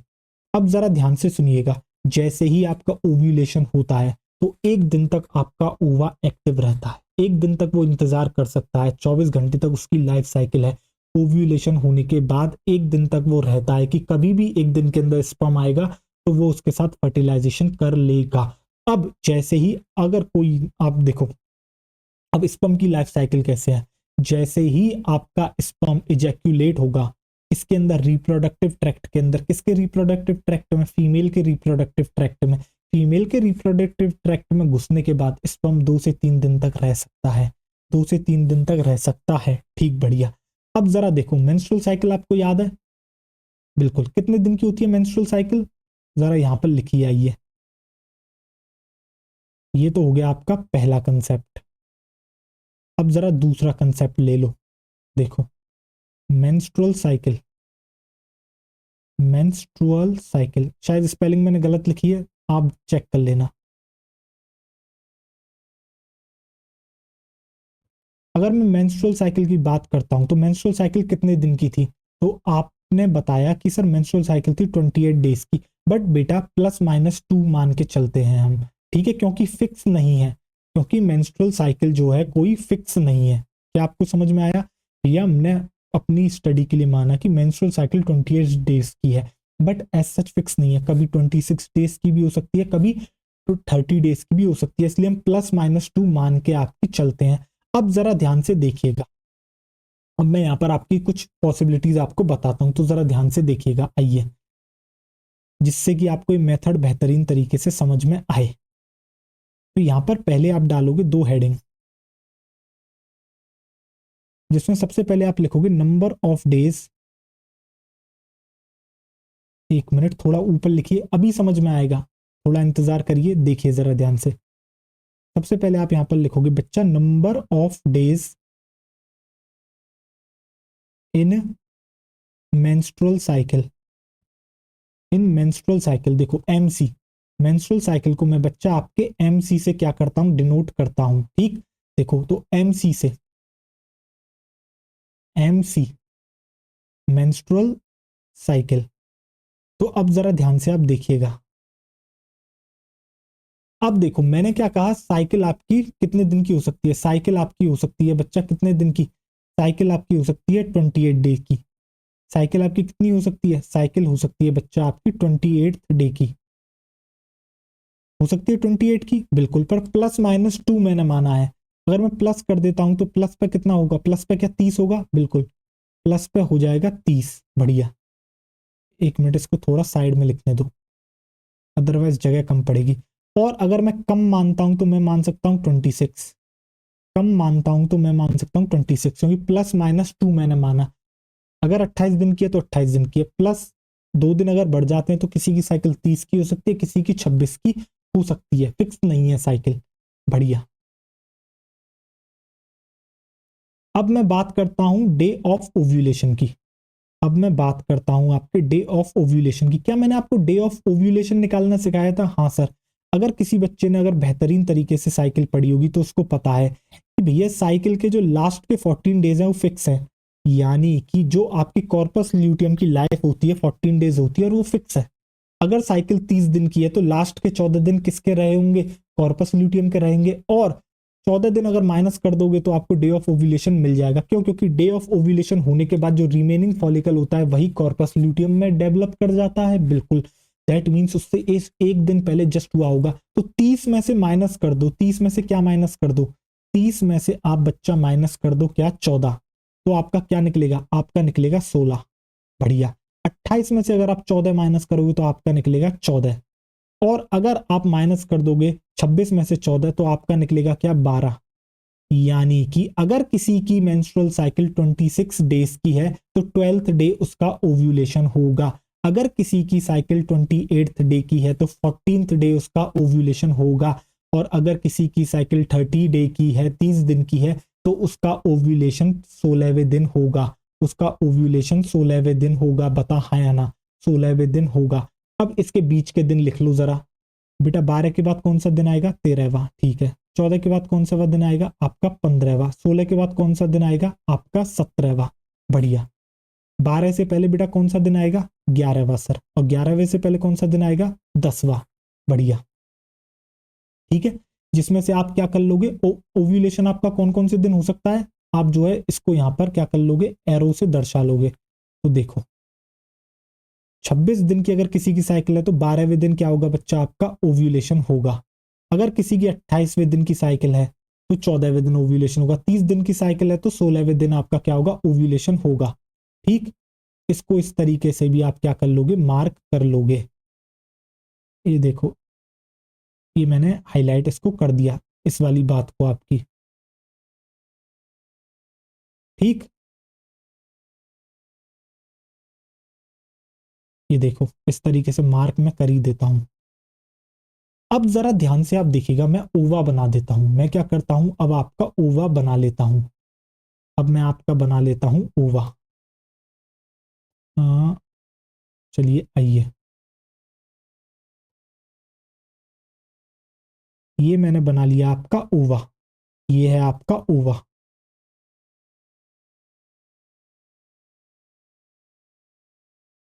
अब सुनिएगा जरा ध्यान से, आपको पता है अगर 12वें दिन, अगर किसी की साइकिल 26 डे की है, 12th डे पर अगर आपका सेक्सुअल इंटरकोर्स होता है तो आपका स्पर्म पहुंच के फर्टिलाइजेशन कर देगा। पता हाँ या ना, बिल्कुल कर देगा। हाँ सर, 12वें दिन होता है तो कर देगा। 14वें दिन अगर कोई सेक्सुअल इंटरकोर्स करता है तो हो जाएगा फर्टिलाइजेशन, प्रेगनेंसी हो जाएगी। 30 डे को करेगा तो भी आपकी क्या हो जाएगी, प्रेगनेंसी हो जाएगी। जरा ध्यान से सुनना, मैंने क्या कहा, स्पर्म की लाइफ कितनी है तेरी, स्पर्म की जो लाइफ है वो कितनी है तेरी, वो है 2 to 3 डेज। स्पर्म की लाइफ है 2 to 3 डेज। ओवा की लाइफ है तेरी क्या, 1 डे। ओवा की लाइफ है तेरी क्या, 1 डे। अब जरा ध्यान से तू देखियो, मैं मान के चलता हूं 2 दिन तेरी स्पर्म की लाइफ है, 2 से 3 दिन। अगर किसी ने 10वें दिन, अगर किसी ने तेरे 10वें दिन क्या करा, इंसेमिनेशन कर दिया, अगर किसी ने 10वें दिन क्या कर दिया बच्चा, इंसेमिनेशन कर दिया, देख जरा ध्यान से, अगर किसी ने 10वें दिन क्या कर दिया तेरा, इंसेमिनेशन कर दिया, 10वें दिन क्या कर दिया तेरा, इंसेमिनेशन कर दिया, यहां पर तू लिख ले, देख, अगर किसी ने 10वें दिन तेरा क्या कर दिया, इंसेमिनेशन कर दिया, 10वें दिन क्या कर दिया बेटा तेरा, इंसेमिनेशन, इनसेमिनेशन अगर 10वें दिन हो गया यानी सेक्सुअल इंटरकोर्स हुआ जिसमें इंसेमिनेशन हो गया बच्चा, स्पर्म्स आपके रिलीज हो गए, 10वें दिन स्पर्म आ गया, ठीक है, चाहे ओवा नहीं आया, बट इसकी 2 to 3 डेज लाइफ है, इसकी क्या है 2 to 3 डेज लाइफ है, इसकी क्या है 2 से 3 दिन की लाइफ है, इसकी 2 से 3 दिन की लाइफ है, 2 से 3 दिन ये जिंदा रहेगा, बता हाँ या ना, 2 से 3 दिन क्या रहेगा, ये जिंदा रहेगा, है या ना। तो अगर किसी की जो है आपकी साइकिल बेटा 26 दिन की है और अगर उसने बेटा 10 तारीख को सेक्सुअल इंटरकोर्स करा तो अगले 2 दिन तक तो स्पर्म वैसे ही जिंदा रहने वाला है, यानी 12वें तारीख तक स्पर्म जिंदा है और 12वें दिन ही ओव्यूलेशन होगा, दोनों मिल जाएंगे, फर्टिलाइजेशन हो जाएगा और महिला प्रेग्नेंट हो जाएगी, हाँ या ना सर, बिल्कुल हो जाएगी, ठीक है। अगर 11वें दिन उसने करा सेक्सुअल इंटरकोर्स तो 11 से वो 13वें दिन तक रहेगा, फिर ओवा तेरा बेटा क्या रहेगा वहां पर प्रेजेंट रहेगा, फिर तेरी हो जाएगी, हाँ सर। 13वें दिन 12वें दिन करेगा तो भी प्रेग्नेंट हो जाएगी, 13वें दिन करेगा तो भी प्रेग्नेंट होगी, 14वें दिन करेगा तो भी प्रेग्नेंट होगी बेटा, अरे क्या हो गया, 15वें दिन करेगा तो भी प्रेग्नेंट होगी, 16वें दिन करेगा तो भी आपकी क्या होगी, प्रेग्नेंट हो जाएगी, बता हाँ या ना, ठीक है। यानी तो ये समझ में आ गया 10 से लेके 16 तक आप कभी भी आपका सेक्सुअल इंटरकोर्स होता है, आपका स्पर्म आता है तो प्रेगनेंसी पक्का हो जाएगी। अब जरा हम देखते हैं 17वें दिन अगर होता है तो क्या होता है, अगर 17वें दिन आपका इंसेमिनेशन होता है तो क्या होता है, देख जरा ध्यान से, 17वें दिन अगर तेरा इंसेमिनेशन होता है तो क्या होता है, 17वें दिन क्या हुआ बेटा तेरा, इंसेमिनेशन, 17वें दिन क्या हुआ बच्चा तेरा, इंसेमिनेशन, देख जरा ध्यान से, 17वें दिन आपका होता है बच्चा इंसेमिनेशन यानी कि सेक्सुअल इंटरकोर्स। अब तुझे पता है 17वें दिन स्पर्म आया यानी कि 18-19 तक जिंदा रहेगा, बट अब आगे हमें मतलब नहीं है, पर अगर 16 को किसी का, अगर 16 को आपका क्या हुआ है बच्चा, 16 को जो है आपका क्या हुआ है, 16 को आपका क्या हुआ है, ओव्यूलेशन हुआ है, तो ओवा की लाइफ होती है 1 डे, ओवा की लाइफ होती है 1 डे, ओवा की लाइफ होती है बच्चा 1 डे, यानी कि एक दिन तक क्या रहेगा, एक दिन तक ये तेरा जिंदा रहेगा, मैं हटूं, मैं हट रहा हूं, देख एक दिन तक तेरा जिंदा रहेगा। अगर किसी ने 17वें दिन बेटा सेक्सुअल इंटरकोर्स करा यानी कि 17वें दिन इंसेमिनेशन हो गया, स्पर्म तेरा रिप्रोडक्टिव ट्रैक्ट में पहुंच गया, 16 तारीख को ओव्यूलेशन हुआ था, उसकी लाइफ एक दिन तक रहती है, यानी 17वें दिन तक ओवम जिंदा रहेगा, तो 17वें दिन तेरा स्पर्म ओवम से मिल जाएगा और फर्टिलाइजेशन हो जाएगा। अरे बाप रे बाप, अरे बाप रे बाप, यानी कि मैंने क्या देखा, मैंने देखा, मैं देखो ये जो आपका मेथड है ना ये सब लोगों के लिए है, किसी की साइकिल 26 की, किसी की 28 की, किसी की 30 की, ठीक है, सबके लिए कवर हो गया इसके अंदर। तो आपने क्या देखा कि अगर भैया 12 से लेके 16 के बीच में अगर कोई भी करेगा तो बेटा पक्का प्रेग्नेंट होगा, ये बात तो आपको पता है ना, क्योंकि वो डे ऑफ ओव्यूलेशन है, बिल्कुल सही बात। बट हमने क्या करा है, हमने ओवरऑल पूरा जान लिया कि अगर भाई कोई 10 तारीख को अगर करता है तो 2 दिन तक उसकी लाइफ रहेगी स्पर्म की, तो 12वें दिन जो आपका ओवा आएगा तब वो उसको फर्टिलाइज कर देगा, और अगर कोई 17वें दिन करता है तो आपका 16वें दिन को ओवा रिलीज हुआ होगा तो 17वें दिन जाके क्या कर देगा बेटा, उसको जो है फर्टिलाइज कर देगा। तो हमने क्या करा, हमने सारे के सारे जो हैं, हमने सबकी हमने यहाँ पर मान लिया, किसकी मान लिया हमें नहीं पता, हम किसी एक पर्टिकुलर फीमेल की बात नहीं कर रहे, हमने सारी की सारी फीमेल्स के लिए मान लिया, हमने मान लिया उनकी जो साइकिल होती है वो 28 में प्लस या माइनस 2 दिन हो सकते हैं, ठीक है, या तो 30 दिन की होगी या 26 की होगी या 28 की होगी, उस हिसाब से हमने डे ऑफ ओव्यूलेशन निकाल लिए। तो मुझे एक बात पता लगी, पता है क्या, 10 से लेके 17वें दिन तक कोई भाई सेक्सुअल इंटरकोर्स मत करो, कोई भी सेक्सुअल इंटरकोर्स मत करो। अगर आप कोई डिवाइस यूज नहीं कर रहे हो, जैसे कोई कॉन्डम यूज कर रहा है तो भाई कोई से भी दिन कर लो, कुछ फर्क नहीं पड़ रहा, समझ रहे हो, हाँ ठीक है। पर अगर कोई जो है कोई भी डिवाइस यूज नहीं कर रहा है, ठीक है, डायरेक्ट सेक्सुअल इंटरकोर्स कर रहा है, तो क्या होगा, 10 से लेके 17वें दिन जो होता है उसकी मेंस्ट्रुअल साइकिल का, उस समय उनको सेक्सुअल इंटरकोर्स अवॉइड करना चाहिए। इसी को हम कहते हैं रिदम मेथड, इसी को हम कहते हैं सेफ पीरियड, इसलिए इसका नाम सेफ पीरियड पड़ा है।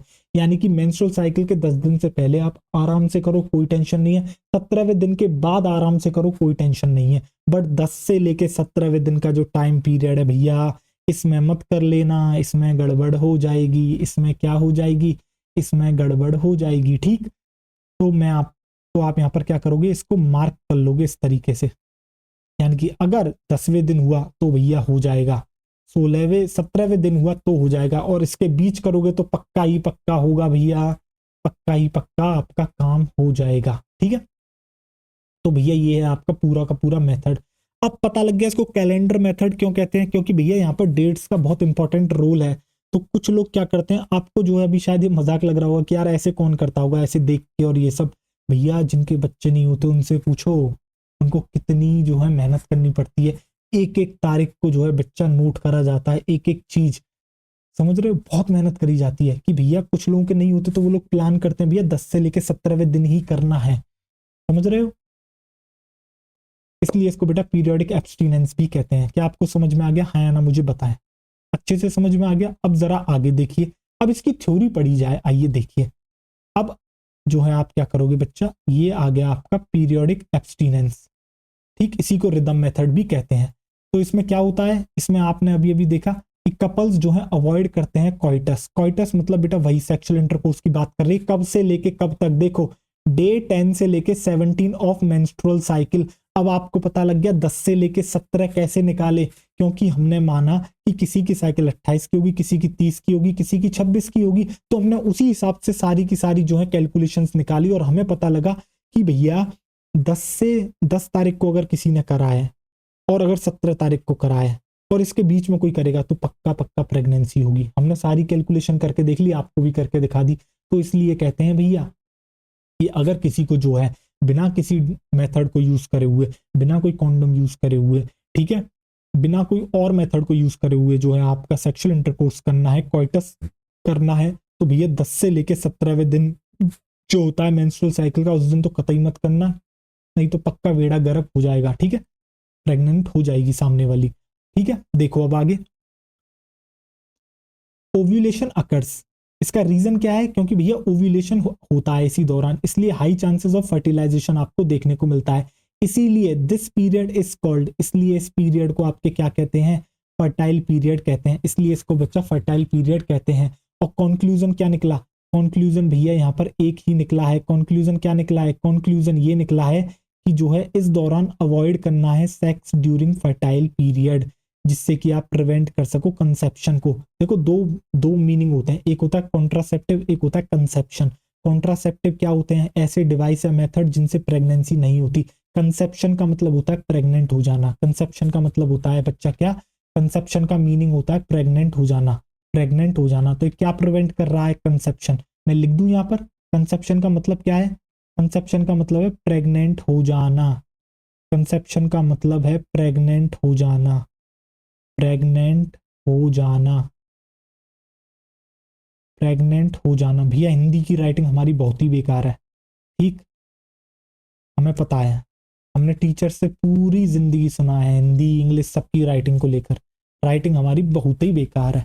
क्या आपको समझ में आ गया भैया, कभी भी सेक्स नहीं करना है, कब से लेके कब तक, मेंस्ट्रुअल साइकिल के 10 से लेके 17वें दिन तक। ये एक जर्नल क्या है, आपकी इंफॉर्मेशन है। मैं आपको एक बात और बता दूं, ये जो नेचुरल मेथड है ना, ये कभी भी गारंटी नहीं करते आपको, मतलब ये चांस बेस है, कोई गारंटी नहीं है भैया, हो भी सकता है।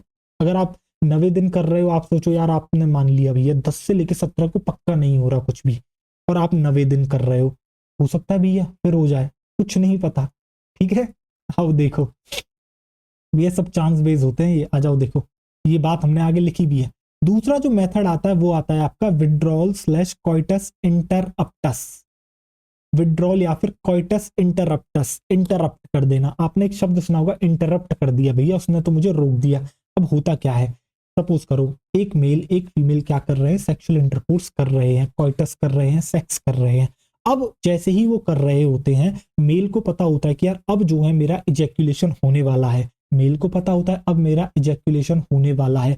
जैसे ही इजैक्यूलेशन होने वाला है, जैसे ही वो क्या करे वहां से विड्रॉ कर ले, वैसे ही क्या करे जो है आपकी जो पेनिस है उसको आपकी फीमेल रिप्रोडक्टिव ट्रैक्ट से निकाल ले, तो जो है आपका क्या होगा, मेल गैमीट अब अंदर पहुंच ही नहीं पाएगा। बट ये जो है बहुत ही हाई हाई फेलियर होता है, इसके अंदर सबसे ज्यादा हाई चांसेस होते हैं फेल होने के। ठीक है, तो आपको समझ में आ गया क्या है विड्रॉल मेथड या फिर कॉइटस इंटरप्टस।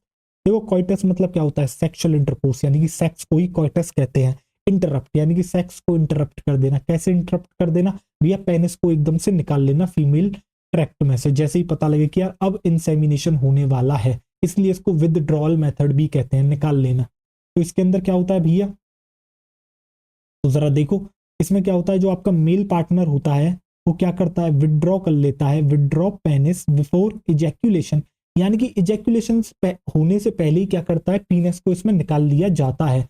पर्पस क्या है इसका भैया, पर्पस एक ही है, प्रिवेंट करनी है स्पर्म की एंट्री किसमें, वेजाइना में। हमें क्या करना है, पर्पस है इसका prevent prevent sperm entry into the vagina, ये जो है इसका पर्पस होता है। High failure, high failure rate होती है भैया इसकी, आप यहां पर लिख सकते हो हाई फेलियर रेट। फेलियर तो बेटा सार तीनों में ही होता है, किस किस मेथड में, हाई फेलियर रेट। ये जो आपका नेचुरल मेथड है ना, इसमें फेलियर रेट होता ही होता है, ठीक है, बट उसमें सबसे ज्यादा जो फेलियर होता है वो होता है आपका विड्रॉल मेथड का। भैया सेकंड्स का गेम है, आपने जैसे ही निकालने जा रहे हो वहां पर सिर्फ और सिर्फ आप सपोज करो एक ड्रॉप ऑफ आपकी स्पर्म रह जाए, तो उसमें भी चांसेस होते हैं कि कोई ऐसा स्पर्म इतना तेज निकल जाए कि भैया पहुंच के काम कर दे, ठीक है। तो आपको समझ में आ गया, चलिए देखिए अब इसके बाद हम अगला मेथड बात करते हैं, दैट इज लैक्टेशनल एमेनोरिया। आइए जरा नेक्स्ट स्लाइड पर आइए, जिससे कि हम आपको इसे और अच्छे से समझाएं। तो अगला जो मेथड है बच्चा वो है आपका लैक्टेशनल एमेनोरिया। लैक्टेशनल एमेनोरिया, अब देखो नाम से आपको एक बात पता लग रही होगी, जब मैं आपको ह्यूमन रिप्रोडक्शन का लास्ट लेक्चर पढ़ा रहा था उसके अंदर लैक्टेशन टॉपिक मैंने आपको पढ़ाया था, तो मैंने आपको बताया था कि मैं आपको वहां पर कुछ बताऊंगा।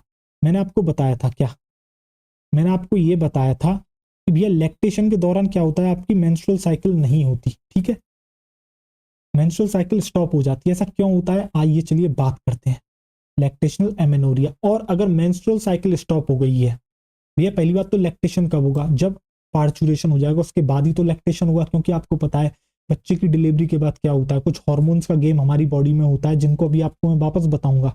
याद होगा आपको, हाइपोथैलेमस पीआरएच, पीआरएच जाएगा एंटीरियर पिट्यूटरी, वो बनाएगी प्रोलैक्टिन, प्रोलैक्टिन जाएगा मेमोरी लोब आपकी किसके पास, मेमोरी ग्लैंड के पास, और मेमोरी ग्लैंड के पास जाके जो मेमोरी एल्विलाई होती है उनके अंदर मिल्क का फॉर्मेशन कराएगा। याद आ रहा है, लैक्टेशन में बताया था, बिल्कुल बताया था।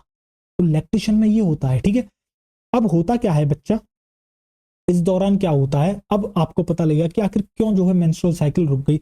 ये जो पीआरएल होता है ना, इसका एक फायदा ये है कि ये क्या करता है, इसका एक इफेक्ट बता रहा हूं, एक इफेक्ट ये है कि ये मेमोरी जो आपकी ग्लैंड होती है उनके अंदर मिल्क का फॉर्मेशन कराता है। दूसरा जो इसका एक साइड इफेक्ट कह सकते हो, या फिर आप इसको एक फायदा ही कह सकते हो, ठीक है। फायदा क्या है, ये नेगेटिव इफेक्ट प्रोवाइड करता है, नेगेटिव फीडबैक देता है किसको, जीएनआरएच को, यानी कि हाइपोथैलेमस को एक नेगेटिव फीडबैक देता है कि जीएनआरएच मत बना देना, जीएनआरएच मैं तुम्हें नहीं बनाने दूंगा। और एंटीरियर पिट्यूटरी से भी कहता है क्या भैया, एफएसएच और एलएच नहीं बन जाए, क्या नहीं बन जाए भैया, एफएसएच एलएच, पिट्यूटरी से भी जाके कह रहा है एफएसएच एलएच ना बन जाए।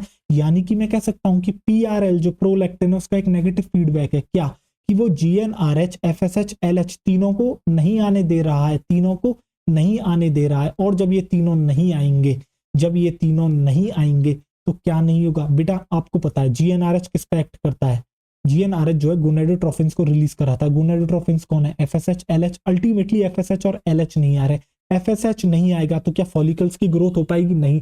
आपको पता है प्राइमरी फॉलिकल से सेकेंडरी फॉलिकल, सेकेंडरी से टर्शरी, टर्शरी से ग्राफियन, जब इन डेवलपमेंट होता है इन फॉलिकल्स का, तभी तो आगे चल के जब एलएच आता है, और एलएच क्या कराता है, ग्राफियन फॉलिकल से रिलीज करा देता है, ठीक है, सेकेंडरी oocyte को। इसी को आप ओव्यूलेशन कहते हो। ना ही तो फॉलिकल्स का डेवलपमेंट होगा, ना ही ओव्यूलेशन होगा, तो फॉलिकुलर ग्रोथ स्टॉप हो जाएगी, ओव्यूलेशन भी स्टॉप हो जाएगा। और ओव्यूलेशन रुक गया तो भाई मेंस्ट्रुअल साइकिल कैसे होगी, बताओ, बिना ओव्यूलेशन के कैसी मेंस्ट्रुअल साइकिल, तो मेंस्ट्रुअल साइकिल भी रुक जाएगी। तो लगभग इसका जो पीरियड होता है वो 6 महीने तक होता है, यानी कि डिलीवरी के बाद जो अगले 6 महीने होते हैं उस दौरान अगर कोई भी सेक्स करता है तो उसके बाद क्या होगा, उस फीमेल के जो है वो प्रेग्नेंट नहीं हो सकती, ठीक है। इसी को कहते हैं लैक्टेशनल एमेनोरिया। क्या कहते हैं बच्चा, इसी को कहते हैं लैक्टेशनल एमेनोरिया। तो आप यहां पर स्पेलिंग लिख लोगे, हेडिंग डाल लोगे, एमेनोरिया, लैक्टेशनल एमेनोरिया। आइए चलिए चर्चा करते हैं, जो चर्चा मतलब करी है उसके बारे में लिखते हैं। देखिए जरा ध्यान से, तो मैंने क्या कहा, मैंने आपसे कहा बच्चा ड्यूरिंग ड्यूरिंग लैक्टेशन आप लिख सकते हो, या फिर आप लिख सकते हो ब्रेस्ट फीडिंग भी लिख सकते हो, ठीक है। During lactation slash breast feeding, during lactation slash breast feeding क्या होता है? तो जो बच्चा आपकी हाइपोथैलेमस होती है वो क्या करती है लैक्टेशन के दौरान या ब्रेस्ट फीडिंग के दौरान, दोनों सेम बात है। तो हाइपोथैलेमस क्या करती है, एक हार्मोन बनाती है। हाइपोथैलेमस क्या करती है, हाइपोथैलेमस जो है आपका क्या करती है, अरे यार ये, एक मिनट, इसको थोड़ा पतला करा जाए। तो हाइपोथैलेमस जो है बच्चा वो क्या करती है, देखो हाइपोथैलेमस रिलीज करती है, क्या रिलीज करती है, हाइपोथैलेमस रिलीज करती है बेटा पीआरएच। हाइपोथैलेमस रिलीज करती है आपका पीआरएच। हाइपोथैलेमस रिलीज करती है आपका PRH, that is prolactin releasing hormone. पहले फुल फॉर्म लिखाई जा चुकी है, ठीक है। ह्यूमन रिप्रोडक्शन में बार बार नहीं लिखाऊंगा। ये क्या करता है, ये एक्ट करता है, किसके ऊपर एक्ट करता है, तो आप लिखोगे एक्ट ऑन, किसके ऊपर एक्ट करता है, जाके एंटीरियर पिट्यूटरी पर। किसके ऊपर एक्ट करता है, जाके एंटीरियर पिट्यूटरी पर, एंटीरियर पिट्यूटरी पर, एंटीरियर पिट्यूटरी पर जाके एक्ट करता है। और एक्ट करता है यानी कि उसको स्टिमुलेट कर देता है, क्या करने के लिए, रिलीज कराने के लिए। क्या रिलीज कराने के लिए, उससे PRL, that is prolactin release कराने के लिए। क्या रिलीज कराने के लिए बच्चा, आपका पीआरएल। पीआरएल, पीआरएल को क्या कहते हैं, पीआरएल को कहते हैं प्रोलैक्टिन। अब ये जो प्रोलैक्टिन भाई साहब है ये क्या करते हैं, ये जो प्रोलैक्टिन भाई साहब आपको दिख रहे हैं इनके दो फंक्शंस हैं। पहला क्या करते हैं, फॉर्मेशन करा देते हैं मिल्क का। ये क्या करा देते हैं, फॉर्मेशन करा देते हैं मिल्क का, फॉर्मेशन ऑफ मिल्क। ये क्या कराते हैं, फॉर्मेशन ऑफ मिल्क करा देते हैं इन मेमरी ग्लैंड। मेमरी ग्लैंड में क्या कराते हैं, फॉर्मेशन ऑफ मिल्क करा देते हैं। चलिए बढ़िया। दूसरा ये क्या करते हैं, ये नेगेटिव फीडबैक देते हैं। ये क्या करते हैं, ये देते हैं नेगेटिव फीडबैक। ये देते हैं आपका क्या, नेगेटिव फीडबैक। और किसको देते हैं नेगेटिव फीडबैक, ये नेगेटिव फीडबैक देते हैं आपके जीएनआरएच को, आपके एलएच को, आपके एफएसएच को। क्या करते हैं ये देते हैं आपके नेगेटिव फीडबैक। ये देते हैं बच्चों आपके नेगेटिव फीडबैक। अब भैया फीडबैक के बारे में मैं आपको पहले ही बता चुका हूं, एक होता है पॉजिटिव फीडबैक, एक होता है नेगेटिव फीडबैक। जैसे मैं आपको एक बार और फिर से बताता हूं एग्जाम्पल के तौर पर। शायद मैंने मोटर वाला एग्जाम्पल आपको दिया था। चलिए, आपके घर में पानी कैसे भरा जाता होगा, सुबह सुबह कोई ना कोई मोटर ऑन करता होगा, ठीक है। जब आपकी टंकी भरी नहीं है तब आपसे मम्मी ने कहा भैया जग जा, सुबह जो है मोटर ऑन कर दे। आप गए, आपने मोटर को ऑन कर दिया, टंकी भर रही है, टंकी एक चौथाई भरी, टंकी आधी भरी, फिर क्या हुआ, 3/4 भरी, फिर पूरी भर गई। पूरी भरने के बाद क्या होता है, या तो लोगों के घर में अलार्म होता है जो कि बता देता है भाई टंकी भर चुकी है, अब मोटर बंद कर दो। नहीं तो दूसरा क्या होता है, भैया पानी फैलने लगता है। अब जैसे ही बेटा क्या हुआ, आपकी टंकी भर गई, पानी फैलने लगा या अलार्म बज गया, जैसे ही वो अलार्म आपको सुनाई पड़ा, आपने क्या करा, अरे यार मुझे जो है बटन बंद करना होगा मोटर का। यानी कि आपके उस अलार्म ने क्या करा, आपको एक फीडबैक दिया। अब ये फीडबैक कैसा था, नेगेटिव फीडबैक, क्योंकि आपको एक चीज रोकने के लिए कहा जा रहा है, आपसे किसी चीज को बंद करने के लिए कहा जा रहा है, तो हम इसको एक नेगेटिव सेंस में लेते हैं। तो इसी को कहते हैं नेगेटिव फीडबैक। ऐसे ही पीआरएल क्या करता है, नेगेटिव फीडबैक देता है, भैया जीएनआरएच मत बनाओ, जीएनआरएच नहीं तो आगे चल के ना ही एलएच ना ही एफएसएच। और जब एलएच एफएसएच नहीं होंगे तो क्या हुआ बच्चा, ना ही आपके एलएच ना ही आपके एफएसएच, ना ही जीएनआरएच ना ही एलएच ना ही आपका एफएसएच। और जब ये तीनों आपके नहीं होंगे, जब ये तीनों आपके नहीं होंगे तो क्या होगा, नो ओव्यूलेशन। क्या होगा भैया, कोई भी ओव्यूलेशन नहीं होगा। अल्टीमेटली तो भैया कोई भी ओव्यूलेशन नहीं होगा ना, नो ओव्यूलेशन। और नो ओव्यूलेशन का मतलब क्या होता है, नो ओव्यूलेशन का मतलब होता है no menstrual cycle. No menstrual cycle, no menstrual, no menstrual cycle. भैया स्पेलिंग देख लेना, मुझे लग रहा है गलत लिख रहा हूँ शायद मैं स्पेलिंग मेंस्ट्रुअल की, ठीक है। बताओ, समझ में आ गया अच्छे से, ठीक है बढ़िया। आओ देखो आगे। पढ़ा जाए, चलो इसके बारे में पढ़ते हैं। देखो, लैक्टेशनल एमेनोरिया बहुत जरूरी है भैया, वेरी इंपॉर्टेंट।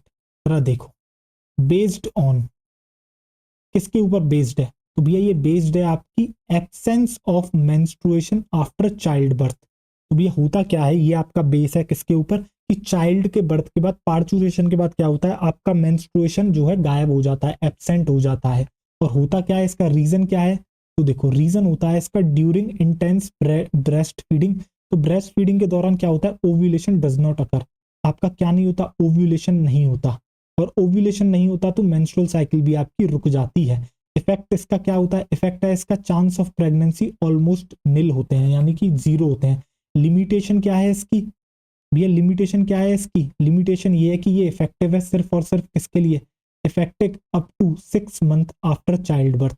भैया ये जो इफेक्टिव है आपका जो है 6 महीने के लिए ही सिर्फ और सिर्फ इफेक्टिव ये मेथड होता है। ठीक है, मेथड एनसीईआरटी ने नहीं बताया किस तरीके से जो है आपका ये होता नहीं है, यानी कि जिस तरीके से मैंने बताया ना इसके अंदर पीआरएल का रोल होता है, एनसीईआरटी नहीं बताती। एनसीईआरटी सीधे कहती है कि ब्रेस्ट फीडिंग यानी कि लैक्टेशनल जो पीरियड होता है उस दौरान आपकी मेंस्ट्रुअल साइकिल नहीं होती। और क्यों नहीं होती इसका रीजन मैंने आपको बता दिया। बढ़िया, अब जरा आप आगे देखिए, अब एडवांटेज देखिए जरा, एडवांटेज किसके, आपके नेचुरल मेथड के।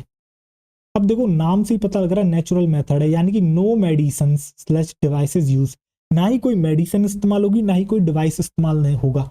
और जब ना ही मेडिसिन इस्तेमाल होगी, ना ही डिवाइस इस्तेमाल होगा, तो ना ही कोई साइड इफेक्ट होगा, क्योंकि आप जानते हैं हर दवाई का कोई ना कोई साइड इफेक्ट होता है, कोई ना कोई साइड इफेक्ट होता है। तो आपको क्या पता लगा भैया, जो इसका सबसे बड़ा बेनिफिट है वो क्या है, वो ये है कि ना ही कोई मेडिसिन इस्तेमाल होती है, इसलिए कोई भी साइड इफेक्ट नहीं होता, इसलिए कोई भी साइड इफेक्ट नहीं होता, नो साइड इफेक्ट। समझ में आ गया? अब जरा डिसएडवांटेज जान लेते हैं, आइए देखिए डिसएडवांटेज क्या है। फिर डिसएडवांटेज यही है कि हाई फेलियर रेट है। डिसएडवांटेज क्या है, डिसएडवांटेज यही है कि हाई फेलियर रेट होता है, यहाँ पर हाई फेलियर रेट आपको देखने को मिलता है। क्यों? क्योंकि ये एक नेचुरल मेथड है, इसके अंदर कोई भी डिवाइस आपका यूज नहीं हो रहा है। समझ में आ गया? अब जरा आगे देखिए, आइए अब हम बात करते हैं बैरियर मेथड के बारे में। अब आपसे चर्चा करी जाएगी बैरियर मेथड के बारे में। बेसिक प्रिंसिपल क्या है बैरियर मेथड का? बेसिक प्रिंसिपल है हमें रोकना है किसको, फिजिकल मीटिंग स्पर्म और ओवम की, किसको यूज करके, बैरियर्स को रोक यूज करके। अब आपने देखा होगा रोड पर कभी कभी क्या करती है ट्रैफिक पुलिस, क्या करती है इस तरीके से जो है आपकी क्या करती है, कुछ बैरियर्स लगा देती है। ठीक है, बैरियर्स क्या करते हैं, उन वाहनों को रोकते हैं। ठीक है, बिल्कुल। तो बैरियर का मतलब समझ में आ गया, नाम से ही पता लग रहा है, बैरियर अवरोधक, किसी को रोकने वाला। तो ये क्या करते हैं, स्पर्म और ओवम की मीटिंग को रोकते हैं, फिजिकल मीटिंग को रोकते हैं। अब ये जो टाइप्स ऑफ बैरियर है बेटा, चलो टाइप्स ऑफ बैरियर मेथड के बारे में जानते हैं।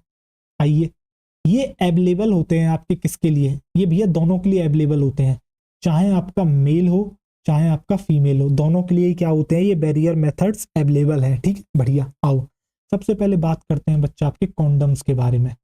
सबसे पहले जो इसके अंदर हम बात चर्चा करेंगे वो करेंगे कॉन्डम्स के बारे में। तो जरा देखो कॉन्डम्स किसके बने हुए होते हैं, तो made of thin rubber slash latex sheet.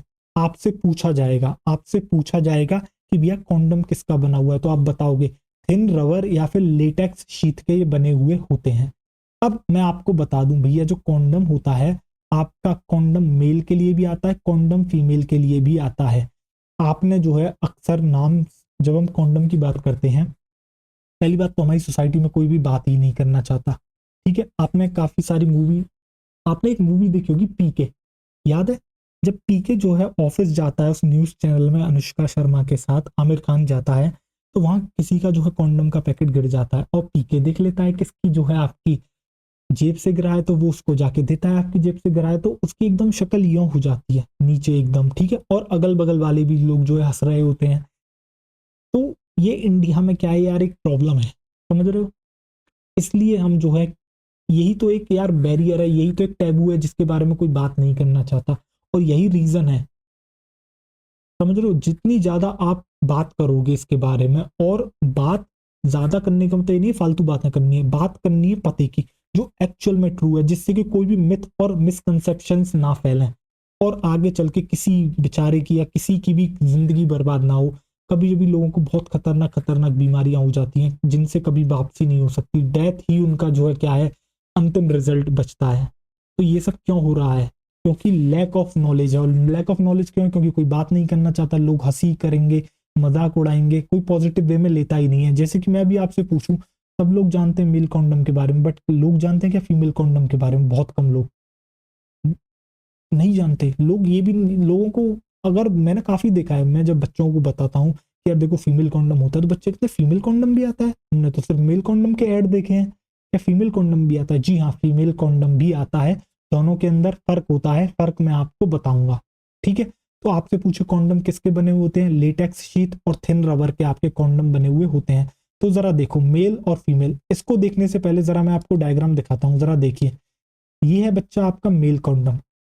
अब देखो मेल कॉन्डम को किस तरीके से जो है आपका चढ़ाया जाता है, पहना जाता है, ठीक है। तो आपको दिख रहा है इसका एक ओपन एंड है और दूसरा है इसका क्लोज एंड, आपको दिख रहा होगा, ठीक है। मेल कॉन्डम कैसा दिखता है? तो होता क्या है, जो ओपन एंड होता है और जो पेनिस की टिप होती है उसके ऊपर इसको इस तरीके से चढ़ाया जाता है और देन इसको इस तरीके से खींचा जाता है। देखो इसको इस तरीके से खींचा जाता है, आपको ड्राइंग में भी दिख रहा होगा। तो देखो ड्राइंग में भी आपको बच्चा दिख रहा है। तो देख इसको इस तरीके से जो है क्या करा जाता है, आपका खींचा जाता है। देखो इस डायरेक्शन में इसको क्या करा जाता है, खींचा जाता है। इस तरीके से जो है इसको क्या करा जाता है, कवर कर लिया जाता है। अब देखो इस डायग्राम में पूरी की पूरी पेनिस बेटा कवर हो चुकी है किसके अंदर? एक रबर शीट के अंदर, जिसको आप कॉन्डम कहते हो। अब जब बेटा सेक्सुअल इंटरकोर्स होगा तो क्या होगा भैया, ये जो टिप, पेनिस की जो टिप है, इसी से तो आपका क्या होगा, इंसेमिनेशन होगा, इजैकुलेशन होगा। तो इजैकुलेशन होके क्या होगा, वो स्पर्म्स इसी के अंदर रुक जाएंगे। तो क्या फिजिकल मीटिंग रुक गई? बिल्कुल रुक गई। अब दूसरा देखो फीमेल कॉन्डम, दूसरा आपका आ जाता है क्या, फीमेल कॉन्डम। ये तो हो गया भैया मेल कॉन्डम। दूसरा आ जाता है फीमेल कॉन्डम। अब फीमेल कॉन्डम में क्या होता है, दो एंड होते हैं, एक होता है ओपन एंड, दूसरा होता है क्लोज एंड। जैसे यहां पर देखो, यहां पर भी आपको देखने को मिलेगा। यहां पर आपको क्या देखने को मिल रहा है, ये वाला जो एंड है ये कैसा है, ओपन एंड। ये है आपका ओपन एंड, ओपन एंड। और ये वाला एंड आपको कौन सा दिख रहा है फीमेल कॉन्डम का, ये है आपका क्लोज एंड। देखो दो रिंग होती हैं फीमेल कॉन्डम में। फीमेल कॉन्डम में बच्चा आपको दो रिंग देखने को मिलती हैं, एक ओपन एंड पर, एक क्लोज एंड पर। अरे यार ये एंड क्यों लिख दिया पहले, क्लोज एंड। अब जरा देखो ध्यान से, यहां पर आओ। तो होता क्या है, एक होता है ओपन एंड, एक होता है क्लोज एंड। तो महिला क्या करती है, इसको देखो कैसे अप्लाई करा जाता है। तो जो ओपन एंड होता है वहां पर महिला क्या करती है, उसको इस तरीके से उंगली में डालती है। डालने के बाद यहाँ पर क्या हो गया, यहाँ पर है ओपन एंड, यहाँ पर है क्लोज एंड, ठीक है। यहाँ पर एक रिंग प्रेजेंट है, यहाँ पर एक रिंग प्रेजेंट है। फिर इसको क्या करती है, जो आपकी वेजाइनल ओपनिंग होती है उसके थ्रू इस तरीके से इंसर्ट करती है, जैसा कि आपको इस डायग्राम में दिख रहा होगा। दिख रहा है, देखो फीमेल किस तरीके से इस तरीके से इसको इंसर्ट कर रही है। वो क्या करती है, वेजाइना की जो ओपनिंग होती है वहां पर इस तरीके से इसको इंसर्ट करती है। तो इससे क्या होता है, ये आपका वेजाइना और सर्विक्स दोनों को कवर कर लेता है। अब जो क्लोज एंड है वो तो सर्विक्स पर पहुंच गया, उसने इस तरीके से उसको क्लोज कर दिया सर्विक्स को। दूसरा वेजाइना वाला एंड कैसा है, ओपन एंड है। अब जब इसके अंदर पेनिस का इंसर्शन होगा तब क्या होगा, तब जो आपका स्पर्म का रिलीज होगा, इजैकुलेशन होगा, वो क्या रहेगा, वो इसी के अंदर रह जाएगा। इसी के अंदर क्या होगा, वो रह जाएगा। क्या आपको समझ में आ गया? क्या हो गया, हमने जो है फिजिकल मीटिंग नहीं होने दी मेल और फीमेल गैमीट की। समझ में आ गया? अब आपको एक बात और बता दूं भैया, दोनों में से कोई एक भी पहन लेगा तो भी काम हो जाएगा। जरूरी नहीं है कि मेल और फीमेल दोनों को कॉन्डम वियर करना है, नहीं भैया, कोई एक पहन ले। और दोनों केसों में आप देख रहे हो किसको रोका जा रहा है, स्पर्म को ही रोका जा रहा है। क्या आपको समझ में आ गया है या ना, बताएं। चलिए पढ़ लेते हैं। तो देखो इन मेल्स, तो मेल के अंदर स्पर्म कहाँ पहनाया जाता है, वॉर्न ओवर पेनिस, भैया पेनिस के ऊपर पहना जाता है। और फीमेल्स के अंदर ये कवर करता है किसको, वेजाइना और सर्विक्स को। तो आप ये वाली बात याद रखोगे, मेल्स के अंदर भैया वॉर्न ओवर पेनिस, पेनिस के ऊपर पहनते हैं। फीमेल के अंदर ये कवर करता है सर्विक्स और वेजाइना को। डायग्राम में आपको दिख गया। फंक्शन क्या है इसका, फंक्शन है भैया ये प्रिवेंट करता है सीमन को कहाँ एंटर करने से, फीमेल रिप्रोडक्टिव ट्रैक्ट में एंटर करने से सीमन को रोकता है। और इसको रोक रहा है तो प्रिवेंट कर रहा है किसको, कंसेप्शन को। कंसेप्शन मतलब प्रेग्नेंट हो जाना ही कंसेप्शन कहलाता है। एक्स्ट्रा बेनिफिट क्या है इसका, एक्स्ट्रा बेनिफिट ये प्रोटेक्ट कर रहा है किसके अगेंस्ट, एसटीआई। एसटीआई का मतलब क्या होता है, sexually transmitted disease, sexually transmitted disease. तो भैया ये प्रिवेंट करता है किसको, सेक्सुअली ट्रांसमिटेड डिसीज को। क्योंकि भैया डायरेक्ट कांटेक्ट नहीं हो रहा। आप जरा देखो वो क्या रहा है इस केस के अंदर, चाहे मेल कॉन्डम पहने चाहे फीमेल ने कॉन्डम पहना हो, ठीक है, दोनों में से किसी एक ने ही कॉन्डम पहन रखा है, तो आप देख रहे हो डायरेक्ट कांटेक्ट नहीं हो रहा, पीनस का डायरेक्ट कांटेक्ट नहीं हो रहा, किसके साथ, फीमेल रिप्रोडक्टिव ट्रैक्ट के साथ। तो बेटा जो बीमारी है ना उसका भी एक्सचेंज नहीं हो पाएगा, समझ रहे हो, यानी कि जो है सेक्सुअली ट्रांसमिटेड डिसीज जो है वो भी आपकी क्या होंगी, नहीं हो पाएंगी, ठीक है, जैसे कि आपकी एड्स हो गई, ठीक है, ये इन सब के अगेंस्ट आपको क्या मिलेगी, प्रोटेक्शन मिलेगी। इसका एग्जाम्पल है भैया निरोध। निरोध क्या है, पॉपुलर कॉन्डम ब्रांड है इंडिया में। ये जो निरोध दे रखा है ये भैया गवर्नमेंट वाला दे रखा है, ठीक है, गवर्नमेंट के जो आते हैं ना फ्री वाले जो मिलते हैं उन्हीं पर निरोध लिखा हुआ होता है, ठीक। फीचर क्या है इसके, जरा फीचर जान लेते हैं भैया। फीचर की अगर मैं बात करूं तो डिस्पोजेबल है, इजीली डिस्पोज कर सकते हो, कैन बी सेल्फ यूज्ड, भैया खुद से यूज कर सकते हो, प्रोवाइड प्राइवेसी, और भैया प्राइवेसी प्रोवाइड करता है, जैसे कि आप आगे चल के आईयूडीज के बारे में पढ़ोगे, तो आईयूडीज के केस में क्या होता है भैया, डॉक्टर के पास जाना पड़ता है, ठीक है। अब जैसे ही कोई डॉक्टर के पास जाता है, जैसे ही सपोज करो किसी को सेक्सुअल इंटरकोर्स करना और वो कहे कि यार मतलब प्रेग्नेंट भी नहीं होना, सेक्सुअल इंटरकोर्स भी करना है, तो फिर अगर कोई उससे कहे यार जाके उनसे मिलो, वो कोई तरीका टेक्निक बताएंगे तो लोगों को शर्म आ जाती है, यार उनसे जाके कहेंगे वो हमारे बारे में क्या सोचेंगे। तो कॉन्डम के केस में ऐसा नहीं है, आप सीधे जो है अपना फोन उठाओ, सीधे आप ऑर्डर कर दो, आपके घर पे आ गया, यानी कि कोई भी प्राइवेसी का इशू नहीं है, ठीक है, आपको टोटल फुल्ली प्राइवेसी मिलती है, उसके बाद खुद से यूज कर सकते हो। ऐसा नहीं है कि डॉक्टर के पास जाना पड़ेगा, जैसे आईयूडीज जो होती हैं आप खुद से इस्तेमाल नहीं कर सकते, डॉक्टर के पास जाओगे, डॉक्टर इंसर्ट करता है फीमेल के ट्रैक्ट में आईयूडीज, समझ रहे हो, तो सेल्फ यूज हो सकती है। दूसरा इजीली डिस्पोजेबल है, इस्तेमाल करा भैया, रबर है, हटाओ करो फेंको सीधे, ठीक है। बट इंडिया में तो भाई इतना गंदा हाल है पूछो मत, मतलब लोग डिस्पोज भी ढंग से नहीं करते। हमने, आपने याद है हमने मेंस्ट्रुअल हाइजीन के बारे में पढ़ा था, मैंने आपको बताया था कि लोग पैड्स को जो होते हैं सैनिटरी पैड उनको ऐसे ही फेंक देते हैं रोडों पे, कॉन्डम्स का भी सेम हाल है, इस्तेमाल करते हैं रोड पे ऐसे ही फेंक देते हैं। तो भाई बहुत ही मतलब पता नहीं लोग कब ही सीखेंगे यार, कॉमन सेंस की चीजें हैं ये सब। चलो आगे देखो, अब इसके बाद जो आता है सेकंड मेथड भी है, वो आता है आपके डायफ्राम्स, सर्वाइकल कैप्स और वॉल्ट। अरे ये तो बहुत ही ज्यादा थिक हो गया, रुको, अगला आ जाता है आपका डायफ्राम, सर्वाइकल कैप्स और वॉल्ट। जरा देख लो, कुछ इस तरीके से आपको ये देखने को मिलते हैं, कुछ इस तरीके से आपको ये देखने को मिलते हैं सर्वाइकल कैप्स या वॉल्ट। आपको क्या दिख रहा है, आपको एक टोपी सी दिख रही है, तो फीमेल क्या करती है बच्चा, फीमेल के लिए, मेल के लिए नहीं बना, तो फीमेल क्या करती है, इसको इस तरीके से आपको डायग्राम में दिख रहा होगा, इस तरीके से इससे क्या करती है, सर्विक्स जो होता है उसको कवर कर देती है, इस तरीके से ये जो है क्या करता है वहां जाके कवर कर लेता है, ठीक है। तो ये भी एक बैरियर का काम करता है। कुछ इस तरह की कैप और कैप्स आती हैं जिनको इस तरीके से कर दिया जाता है, किसकी होती है, रबर की बनी हुई होती है बच्चा, क्या आपको समझ में आ गया, इन्हीं को कहते हैं सर्वाइकल कैप्स। डायफ्राम, वॉल्ट, यही सब नाम है इनके, ठीक है। बने किसके हैं देखो, मेड ऑफ रबर, रबर के बने हुए होते हैं, और inserted into female reproductive tract. अब तक आपने क्या देखा, कॉन्डम और जो है आपके बेटा डायफ्राम हो गया, सर्वाइकल कैप हो गई, वॉल्ट हो गई, इनमें अंतर है, क्या अंतर है, कॉन्डम मेल फीमेल दोनों के लिए आते हैं, जबकि जो आपके ये जो सर्वाइकल कैप हो गए, वॉल्ट हो गए, डायफ्राम हो गए, ये सिर्फ और सिर्फ फीमेल के लिए आते हैं, फीमेल के रिप्रोडक्टिव ट्रैक्ट में लगते हैं, ठीक। देखो देखो फंक्शंस, देखो फंक्शंस में मैंने आपको बताया नहीं, क्या करते हैं, कवर करते हैं सर्विक्स को और ब्लॉक करते हैं स्पर्म की एंट्री को। देखो फीमेल कॉन्डम आपसे ऐसे ही कंपैरिजन पूछे जाएंगे, याद करो फीमेल कॉन्डम किस किस को कवर कर रहा था, वेजाइना और सर्विक्स दोनों को, ये क्या करते हैं, सिर्फ और सिर्फ सर्विक्स को कवर आपके करते हैं, और सर्विक्स को कवर करके क्या कर रहे हैं, प्रिवेंट कर रहे हैं फर्टिलाइजेशन। फीचर क्या है भैया, फीचर है रीयूजेबल है, वापस से इनको इस्तेमाल करा जा सकता है, आप इनको धो लो अच्छे से और वापस से इस्तेमाल कर लो, बढ़िया। इसके बाद आते हैं स्पर्मिसाइड्स, या फिर आप यहां पर ही स्लैश करके लिखोगे, क्या बच्चा, स्लैश करके लिखोगे chemical method, chemical method, chemical methods. तो होता क्या है बच्चा, कुछ ऐसे केमिकल्स आते हैं, या फिर आप कह सकते हो कुछ फोम आती हैं, जेलीज आती हैं, जिनको आपके जो है सेक्सुअल इंटरकोर्स से पहले अगर अप्लाई कर लिया जाए तो पता क्या होता है, ये स्पर्म्स को किल करती है। देखो स्पर्मीसाइड, साइड का मतलब होता है किल करना, किसको किल कर रहे हैं, स्पर्म को, इसलिए स्पर्मीसाइड।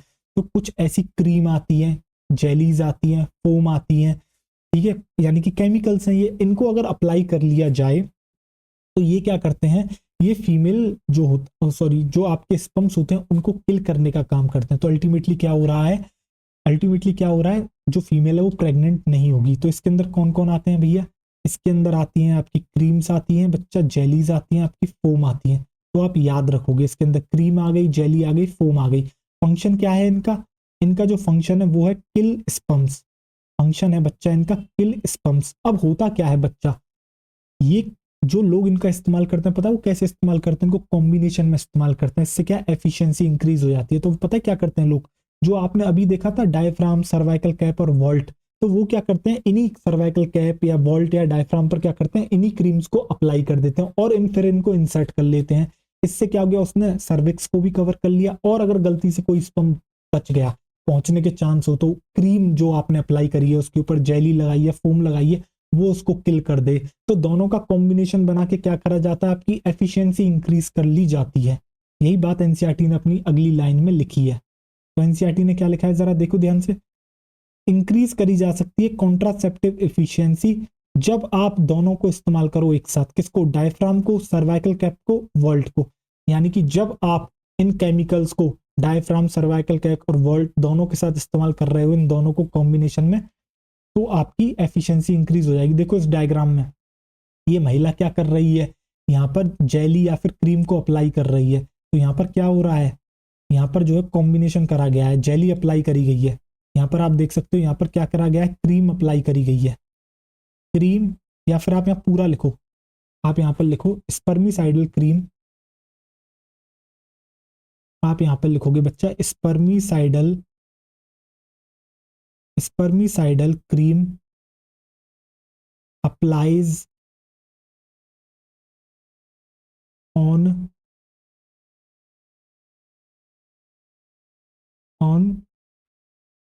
Cervical caps, on cervical cap. तो यहाँ पर क्या हो रहा है, आपकी जो सर्वाइकल कैप है ना बच्चा, उसके ऊपर क्या करा गया है, यहाँ पर स्पर्मिसाइडल क्रीम को अप्लाई करा गया। फिर महिला क्या कर रही है, बी वाले डायग्राम में, फिर जो है इसको इंसर्ट कर रही है अपने फीमेल रिप्रोडक्टिव ट्रैक्ट के अंदर। कौन सी ओपनिंग के थ्रू भैया, वेजाइनल ओपनिंग के थ्रू। ठीक, बढ़िया। इससे हो क्या रहा है, देखो अब इसने इंसर्ट कर लिया। अब जो है क्या होगा, अब जब सेक्सुअल इंटरकोर्स होगा तो उसने जो है आपकी क्या कर रहा है, सर्विक्स को कवर तो कर लिया, उसकी ओपनिंग को, ठीक है। और बाकी अगर कोई स्पर्म वहां गलती से पहुंच गया तो भैया वहां स्पर्मिसाइडल क्रीम तो है ही है, वो इन सारे स्पर्म्स को मार देगी। तो क्या आपको समझ में आ गया।